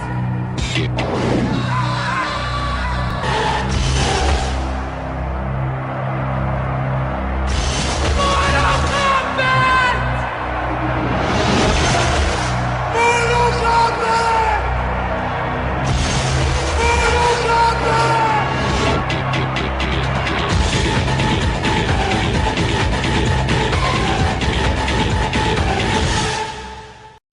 If you've never met your father, I'm your dad. I'm your dad. I'm your dad. I'm your dad. I'm your dad. I'm your dad. I'm your daddy. Could you pick him out from a group of strangers? I was adopted when I was 6 weeks old. Witness the most dramatic reunion event ever televised. I'm scared to death. And a lifelong dream fulfilled. Dad? Oh, God. Who's your daddy? I'm your dad. I am your father. Oh, God. Who's your daddy? A 90-minute Fox special, Monday, January 3rd. When did Vader? when the fuck did Vader show up? Oh my god! I was supposed to say if nobody memes that or makes that into I'm telling you that would have been. I mean, that would. By the way, I want to say this right now. That was a real show. Who's Her Daddy? That was a real show. It got canceled. Who added the Darth Vader thing? That was a different YouTube video that I found on YouTube. I decided, hey, I'm gonna add this YouTube video. Yeah. I think that was a good idea right there. That was funny. You know what's funny about the "Who's Your Daddy"? I remember watching like this one Who's your daddy? video where Donald Duck was like, "Who's your daddy?" So, Who's Your Daddy was a show that aired on Fox for only one episode before it was canceled. Only one. And the reason why was because adoption groups were so pissed off by the show, they threatened it to get canceled. Wow. Only one episode. Only no. Okay, that's kind of. I mean, like that's kind of over dramatic. Like adoption groups, like, look, dude, it's a show. However, the show, and like by regular critics, got slammed for obvious reasons. Like it's pretty much like exploitation because why would you need to exploit Who's Your Baby's Daddy? We already have Maury for that, so why do we need this? It's like an extended Maury Povich segment. And apparently what happened was, after it was canceled, the 5 remaining episodes that were filmed were shown on TV, but on the Fox reality channel, not on the regular Fox network. So they just got buried right then and there. So that's the story of Who's Your Daddy? January 3rd, and that was it. That was it. Because Fox decided, hey, you know what? Let's just stick with 24 and House and the OC from now on, because there are better quality shows than Who's Your Daddy. So today, I don't have a trailer or a TV spot for this one because it's a direct-to-video film that was released during the pandemic. Because I don't think there was any spots for this movie that I could find on the internet. So we're just going to go ahead and get started with the review practically immediately. Mortal Kombat Legends, Scorpion's Revenge is a 2020 American direct-to-video adult animated martial arts film based on the Mortal Kombat franchise created by Ed Boon and John Tobias. And the movie was directed by Ethan Spalding, who has directed several episodes of Avatar: The Last Airbender. And he later moved to Warner Bros. Animation, where he served as a producer on the Thundercats reboot for Cartoon Network. And he also served as a director on the animated film Batman: Assault on Arkham. And the screenplay was written by Jeremy Adams, who has also written a bunch of DC animated movies in the past. Produced by Mick Morales and Jim Krieg, starring Patrick Seitz, Steve Boone, Tom himself, Steve Bloom, Tom from Toonami, Jordan Rodriguez, Joel McHale, Jennifer Carpenter, Darren DePaul, Art Butler, and Dave B. Mitchell, and was released on 4K, Blu-ray, and DVD on April 14th, 2020 by Warner Brothers Home Entertainment. And I don't have a budget for this movie because it's a direct-to-video movie. So we're just going to go ahead and move to the plot now. The champions of Outworld and Earthrealm must fight to the death in a brutal tournament. Tournament.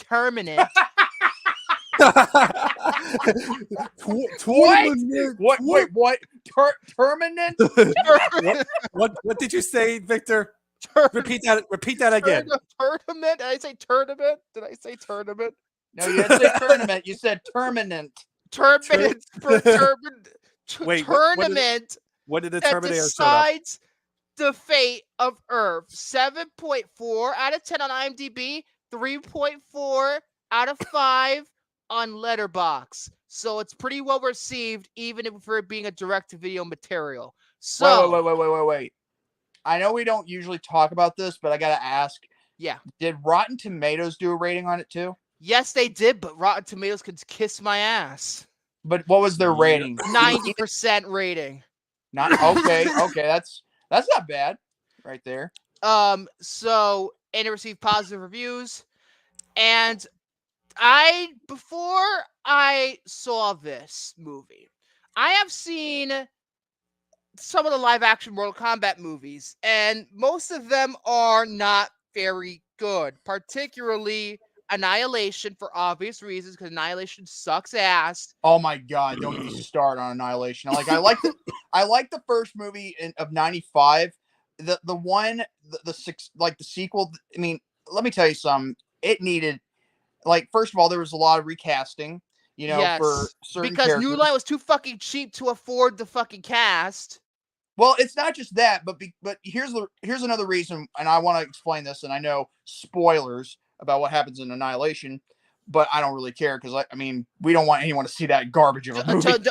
Don't watch Annihilation. Just don't watch it. I've seen it. It's a waste of your time. Just reveal it. Who cares? Who cares about the plot? Just go ahead. The thing is, the part where you have Johnny Cage die, and it's not even 10 minutes past. I think it's 8 minutes in the movie and he dies. Yeah, and that's why the original actor who portrayed him in the first movie refused to do it because of that. Because of that thing right there. And then in 2021, only 2 years ago, we got the reboot, which I think, in my personal opinion, is the worst Mortal Kombat movie. Yes, it's a worse movie than Annihilation. I fucking despise the 2021 movie. It was one of the absolute worst films I saw in 2021. That movie is flat out piece of garbage. The CGI was terrible. The acting was garbage. The screenplay was incoherent. It's awful. So, going into this, since it was animated, I had a little bit of hope because I feel like this could work better as an animated movie. And what do you know? It actually did. You're welcome. Because this movie actually, first of all, it seems that the Ed Boon, the guy who pretty much runs the Mortal Kombat video games still to this day, was a creative consultant on this movie. And he was not so much a consultant on the 2021 movie. Gee, I wonder why. And why did you fucking pick a director for the 2021 movie that only directed commercials before that? Maybe no wonder the acting was shit in that movie. Anyway, the animation, I'll start by saying, I'll talk about the animation. This is the same animation studio that did the overseas animation for Avatar: The Last Airbender, as well as The Legend of Korra. As you could, and if you see the movie, it does kind of look like Avatar in terms of some of the character designs. But I think the animation for a direct-to-video movie is actually pretty damn good. And particularly during the fight scenes, they are very well animated. Very well animated. Yep. And what I like about this movie, too, in terms of animation and what you could do with it, because it's a beautiful thing about animation. You could do a lot more of animation than you could do in live action. And it goes to the point where the gore... Let me just say this real quick, Victor. In regards to the violence in this movie... It is fucking brutal. It is brutal, and it is... I don't think anybody could ever get away with. Because it's animated. Because it's animated, you could do much more than live action material could do. Yeah. And the animation and it uses animation to the benefit, and that's why the violence is so utterly brutal. Decapitations everywhere, limbs are just wailing out, like X-rays are X-rays everywhere. ensuing. Oh, by the way, the X-rays, they didn't mean. You want to know why they love showing the X-ray parts? Is because, ever since the release of the Mortal Kombat video game in 2011, they just love showcasing the X-rays of what happens to limbs and all that. Particularly, and they've been doing that ever since. And I mean, the whole movie is brutal, but particularly the opening sequence. Oh yeah, Which is a better version of the opening scene of the 2021 reboot. It's a better version of it. It's the exact same kind of idea, but it's pretty much done better. I could agree with that. It's definitely I think better. it's more darker. It is way more darker, particularly when Scorpion literally goes fucking and he uses that sword or something to literally he's just killing people left and right. He's like blah blah blah. And they're showing everything on screen, uninhibited, uncensored. No, everything. It is just he is so pissed off. He's just like psh, psh. And here's the thing. Here's the thing. When I first saw that, I was like, "Dear God Almighty!" Yeah. I mean, I'm and you know what? I didn't say that out of fear. I said that out of pure happiness because this is a Mortal Kombat movie we needed. Exactly. Yeah. Now that CGI blood bullshit in the 2021 reboot or the PG-13 pussified versions in either of the original two movies. But the 1995 one was okay, like I said, but in terms of the violence, it's significantly toned down because it's PG-13. Yeah, that's true. Yeah. So, but the beginning of the movie, we all know what we're getting into. But here's the problem: for those of you who don't know, if anyone keeps thinking that Scorpion and Sub-Zero have been enemies for a long time and all this other stuff, here's the thing: there is a motive behind it as to why they've been at each other's throats. Yes. And only through instigation and pretty much, someone pulling the strings. Yeah. So keep that in mind. Yeah. But in terms of the other animation, for example, even some of the smaller moments, I feel like the animation is particularly well done for direct-to-video. It's on the level. I mean, I haven't seen any of the DC direct-to-video Wait a minute. movies, Hold on. But hold on a second. So basically, Wolverine meets Samurai Jack. Oh, Jesus. Oh, Jesus. But, oh my God. Just so we're clear, I've actually seen the Wolverine movie with my friends back when it was released. What, X-Men Origins Wolverine? That movie's garbage. No, the Wolverine. Oh, the Wolverine. Excuse me. Yeah. Yeah. X-Men Origins is so bad. Me and my friends had a good time, and this if was. You've ever seen Logan? Logan's even better. Yeah. Well, the thing is, this is during a time when the movie theater that I go to go bowling. That was when they actually had a pool table, along with the arcade. But But the animation I think is stunning. Visually, it's on a whole nother level. There's even it's really good, and it's nice and hand drawn too. It's not CGI animation. We don't get enough hand drawn animated movies anymore, and this is another reason why we should still get hand drawn movies. I agree.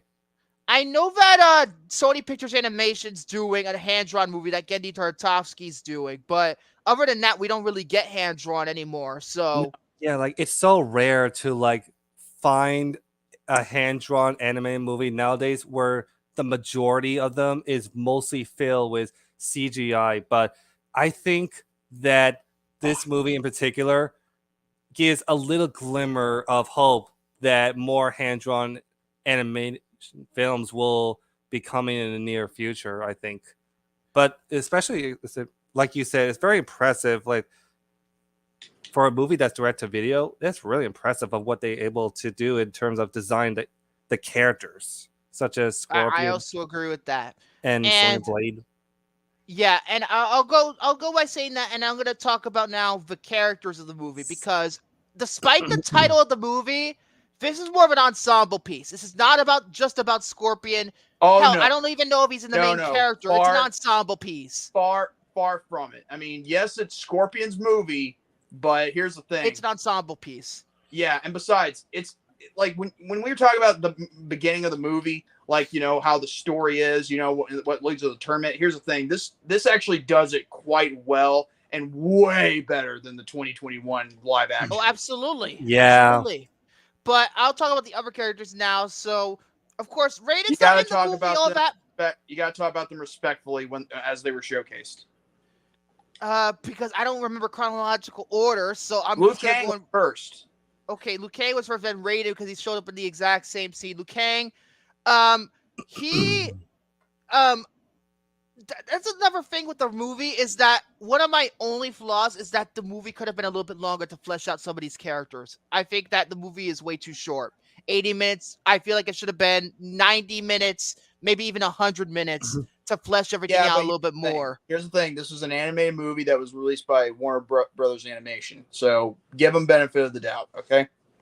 But yeah, because here's the thing, they make two-part movies sometimes. Maybe this could have been a two-part movie to flesh everything out a little bit more. You know how sometimes they release those Batman two-part movies, like The Dark Knight Returns, The Long Halloween, a couple of other ones that was released as two individual films. But either way, the character Liu Kang, very interesting character, much better than in the fucking 2021 movie. It was practically pretty much a fucking background nobody character. Because we had to make room for the fucking new guy that nobody heard of before.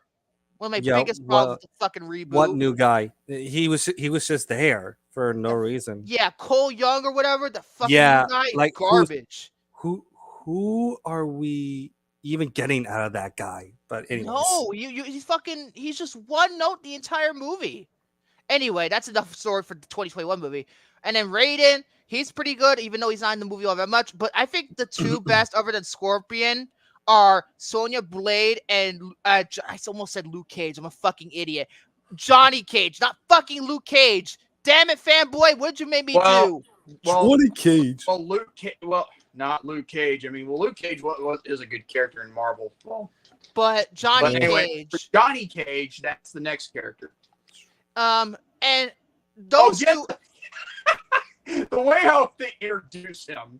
Oh my god. The fucking fight. That was funny. That was funny. This is exactly how you should showcase Johnny Cage because he is so freaking up. Like he's so obnoxious. That's what I was gonna say. And he's so full of himself, like, and he doesn't know the difference of what's gonna happen. Like what's real and what's not. Like even his freaking agent set him up, even though I highly doubt it was his agent. You know, I highly doubt it. Yeah. But Joel McHale plays voices Johnny Cage. Of course, he's from Community and The Soup and all the other stuff. But I think he's very well cast in the role. He's one of only two major actors. Like you'd say that would have been other things that are not like voice acting.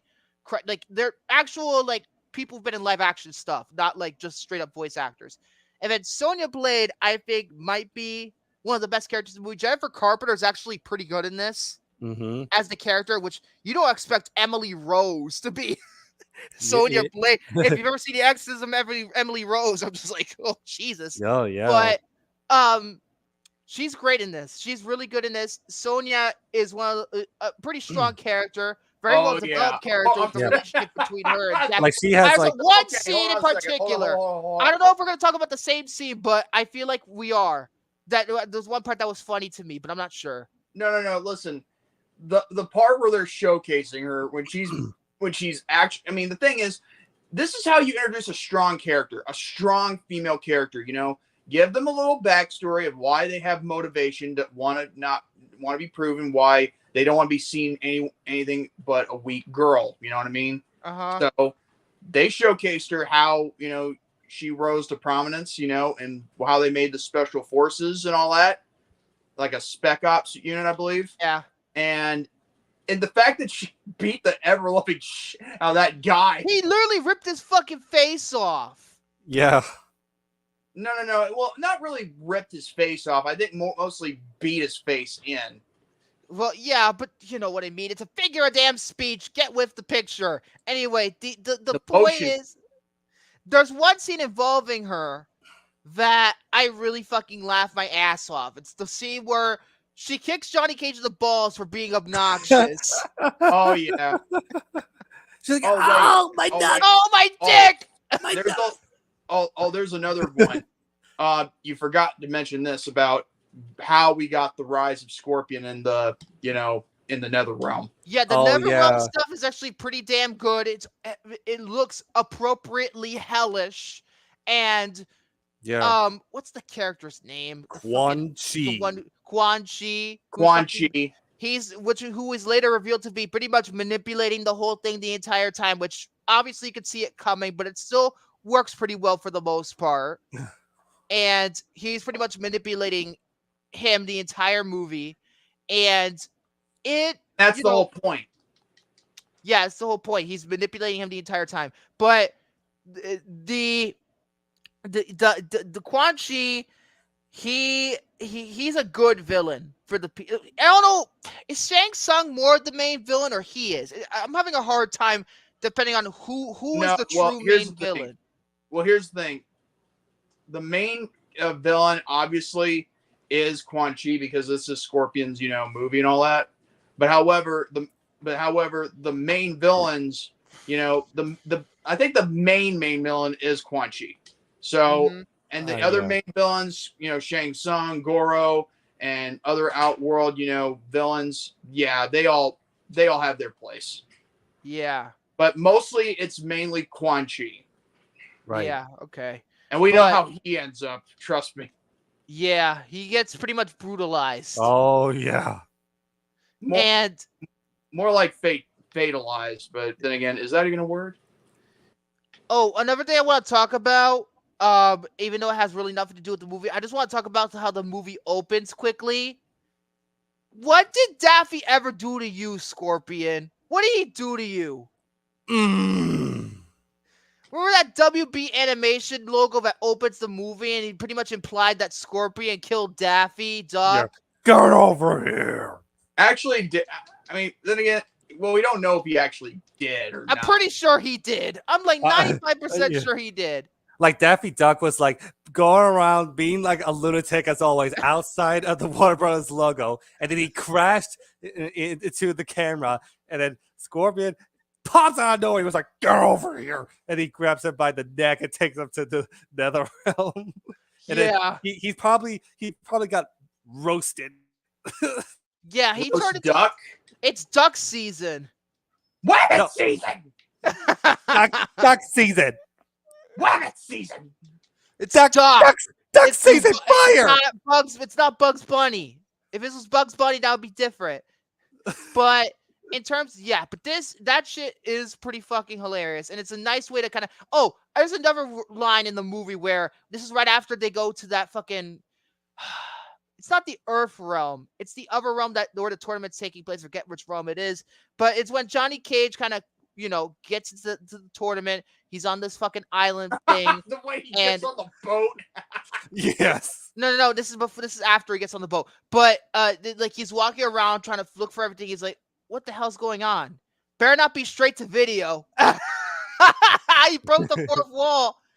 Because straight to video? This is direct to video? He broke the fourth wall. Oh, now. Hold on. I never knew it until now like that. Yeah, in a way, it's like breaking the fourth wall. Well, that's what he mainly does, so. But, yeah, it's crazy. But in terms of anything else I would talk about, well, like I said, the animation is fantastic. The story is very well told for being an 80-minute movie, pretty much. It's very well told.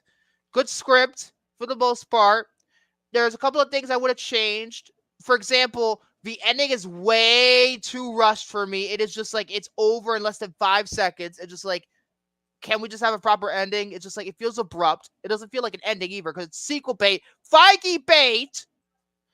But for the most part, I really enjoyed it, and it's a better interpretation of Mortal Kombat than all these live action movies. I think animation is the best way to do Mortal Kombat because live action, clearly there's limitations there.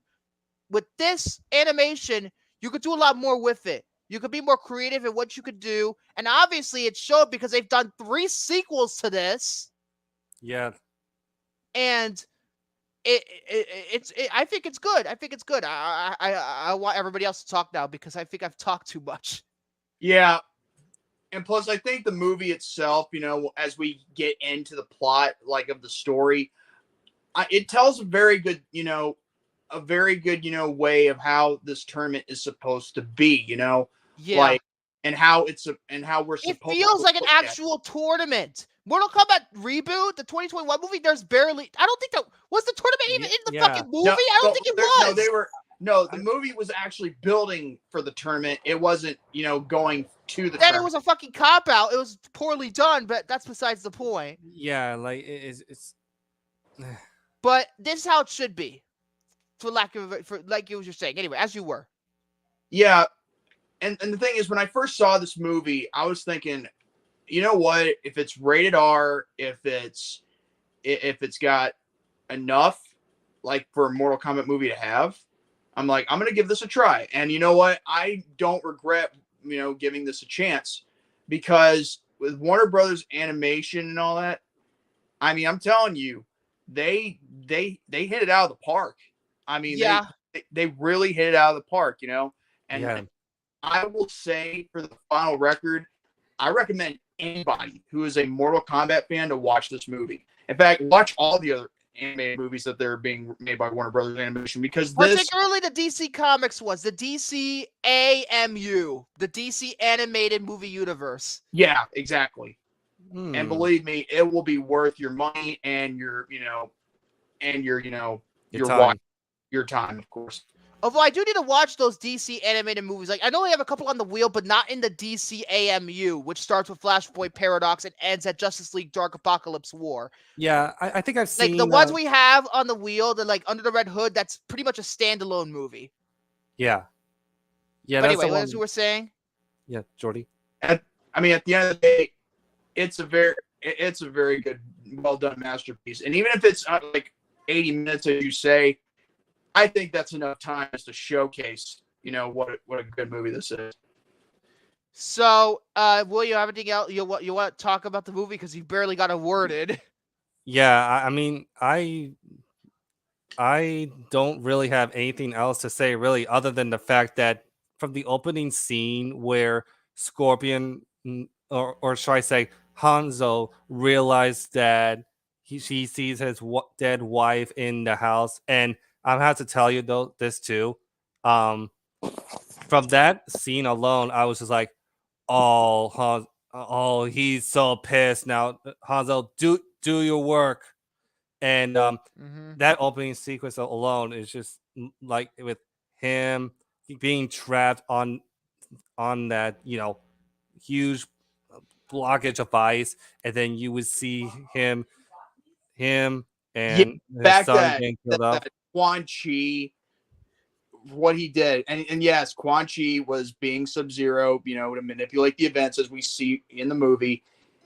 The thing is, for him to cold-bloodedly kill a child on screen just oh my god, that is fucking brutal. That scene is fucking brutal when he just kills the kid right then and there. Yeah, like Jordy said, it's definitely a way cold-blooded kill than anything. It's just like the sheer brutality of the violence in that particular scene really caught me off guard. I'm just like, and the thing is, as Mortal Kombat fans, we know why they died. His wife and child, and the rest of the Shirai Ryu. And the reason for that is because that is the motive to Scorpion's revenge. No pun intended. It is, and besides, that is why he had that hatred for Sub-Zero at the time. Mm-hmm. Right. And Jordy, correct me if I'm wrong. So I know that as you watch the movie, isn't Scorpion now becoming like a puppet for Quan Chi when he finally became Scorpion in another realm? Because I feel like that's just how I see it. Well, the thing is, that is what you're supposed to see. That's how they made it for you to see, because that's the point of Scorpion, because he was made as Quan Chi's, his puppet. But however, when a puppet, you lose it, no longer has uses and gets its strings cut, it's nothing but, garbage. and Mhm. and after Scorpion killed, Sub-Zero, the Bihan Sub-Zero, Beyond. that is when, Scorpion's usefulnesses came to an end, even though Scorpion does not die easily. Mm-hmm. Yeah. Because Yep. again, he's a specter, like, a ghost, even though he's flesh and blood. Right. Exactly. And so, as someone who is also a big fan of the video games, particularly MK2, particular 3, MK9, and X, this movie truly delivered of what I want in an animated Mortal Kombat film. I mean, sure, like I could still have fun with the 1995 film as a guilty Oh, the pleasure, but not Paul Thomas Anderson. He's a better filmmaker than Paul W.S. Anderson. He sucks yeah, ass. But yeah. anyway, But honestly, though, I feel like this is like one of those movies that I feel like it's like a glimmer hope of what the 2020 decade needs to be. It has to have a lot more hand-drawn yeah, animated thank films, you. and we can all appreciate. But mean, sure, we can- want more Spider-Verse. Yeah, I'm going after you again. I mean, sure, we love. Overrated. I mean, sure, we love the Overrated. 3D anime. As I was, To be fair, I mean, yeah, sure, I did like Event Horizon anyway. but to be fair, as much as I really do Actually, one appreciate, correction: the DCAU. No, the DCAU is like Batman the animated series, Superman the animated series, Static Shock, Justice League Unlimited, and Batman Beyond. That DCAMU are the new animated movies. yeah, pretty much, Here it and goes, the fucking Spider-Verse shit again. yeah, and even as someone who still really loves 3D animation in movies, I've always wondered, like, I wonder how many more hand-drawn animated films we'll be getting in the future, just like this one. That's not the only one for the time being. Well, because they made 3 more of these. Yeah, and I've always wanted to see how the story progresses in the other 3 sequels. Yeah. Well, technically, I think one's a spin-off, 2 are sequels. Mm-hmm. So we'll see how that goes. Yeah, But the Johnny Cage one is a spin-off.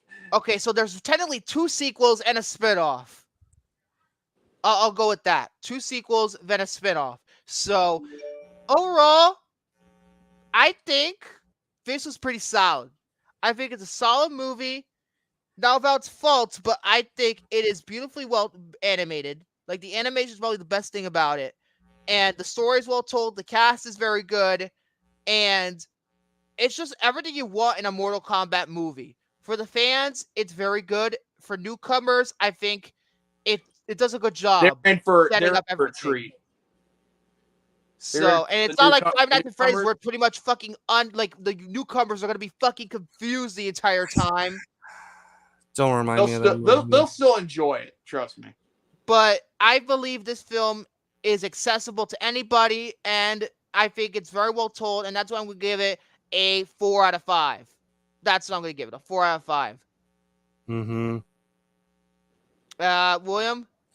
Oh, to answer your question, Hunter, about 11, I have not played that game, but I do eventually want to get the Ultimate Edition that comes with all the characters. But 4 out of 5 stars. As someone who really appreciates that wasn't me. the game. I know that wasn't me either. Is that? I'm pretty sure it's me again. Great. That yeah, I'm pretty sure it's me again. But anyway, 4 out of I'm 5? pushing with 4 out of 5 stars. Okay, 4 out of 5. All right, Jordy. Well, if it wasn't for me, I know you guys wouldn't have been able to see it. But my personal view, I give it a 5 out of 5. Oh my god. No, it's true. Because when I first saw this is definitely a movie I think should have been released in theaters. If they made it a little bit longer, I agree. Because I think 80 minutes for theaters is way too fucking short. Well, it's an animated movie.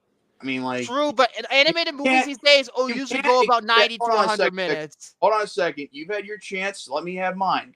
You see, the thing is, you cannot expect too much from an animated film. All right. That's not true. Elemental, $200 million budget. It did what it exactly had to do. And it Not was a that 5 out of kind of, not a CGI animated. Oh my God. I'm done. I am done. I am not going to explain anymore to a dipsh like you. Let's move on. Okay, finish. No. I'm just done. Let's just go on. So 4 out of 5, 4 out of 5, 5 out of 5. That's gonna do it. So now we're gonna have to go with the fucking wheel and see what we're gonna land on next week. I gotta fucking get the shit ready. But yeah, I think overall, I think I'd recommend it if you can find it somewhere. If you can find it somewhere, I'd say watch it. It's a quick view. I think it's pretty decent and pretty good. So close the damn ad, stupid ad. All right, here we go. Kiss my ads. Here we go. Let's spin the wheel right now. Let's see what we get. Come on. What do we got here? Yay, it's one of my movies. Yay! I'm popping up the 4K. Wait. Do that one more time so that way anybody could screen record that. Great.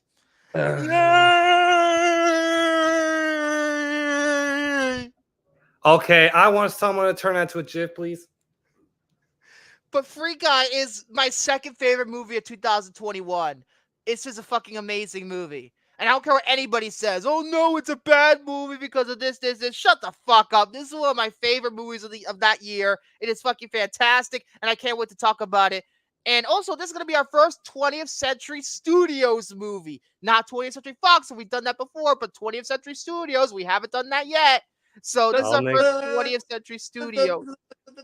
Note to self for my PDF. So, and also, I think it's one of Sean Levy's best movies. So there you have it, Free Guy next week, which is actually it's a fucking fantastic movie, which I'll have a lot to say. Guy. At least it's not a bad movie for my birthday week. Hey, I could watch my second favorite movie of 2021 because number one, for anybody wondering, was A Quiet Place Part 2. So, Free Guy next week, and you know maybe what? I'll hopefully Whenever I don't hear Victor talk, it's really A Quiet Place. Oh, shut up. Oh, come on, Jordy. You could argue Free Guy was what landed him Deadpool 3. Or no, The Atom Project, that other movie he did, it could have landed him Deadpool 3. It could have. I've never seen it, but yeah, I think it's fantastic, and I can't wait to talk about it. Maybe I'll try and get Jared on board. I gave him a week off because, he's going through some shit, and he got his PS5 recently. I'm just like, hey, you know what? He's probably playing with it. I'll leave him alone. I'll let him play with it. So that's going to do it for this episode. So I don't think I have that much more to say. So, Jordy, you can do your honors now. Well, folks, if you enjoyed this, give it a thumbs up. And thank you so much for, joining us for the Popcorn Panel podcast. And if you missed your chance to live chat, comment down below. Give us your thoughts and opinions. Also, be sure to subscribe to the David 3000 Network and hit the notification bell so that way you'll be notified whenever this channel does an upload, a premiere, or live stream like this one at all times. Same goes for the Count, Victor Devide, and the Conqueror, William Braun, and yours truly, the Youngblood Outsider, Jordy Scout, aka James Legit. And with that all being said, God bless you all. Have a great night and stay healthy for and better tomorrow. Now, if you excuse me, here's my final words to close out this one. Mortal Kombat! At least I didn't bleed my ears, but also I would look for the final record. I want to say happy birthday to me. Let's celebrate by playing the music again. Yeah! And yes. Now, if you'll excuse me, I have to prepare for combat, if you know what I mean. Combat with a K. Hey, B-Hud, come here. I want to fight you, son of a bitch. Adets. Come here. I don't know if he got that joke. He probably did. Son of a bitch. Anyway, we'll see you next week for Free Guy. We'll see you next week for Free Guy. Good night, everybody, and say happy birthday to me on Facebook or anything like that. Give me birthday messages, okay? Okay, I sound like I'm very entitled. I'm gonna go now.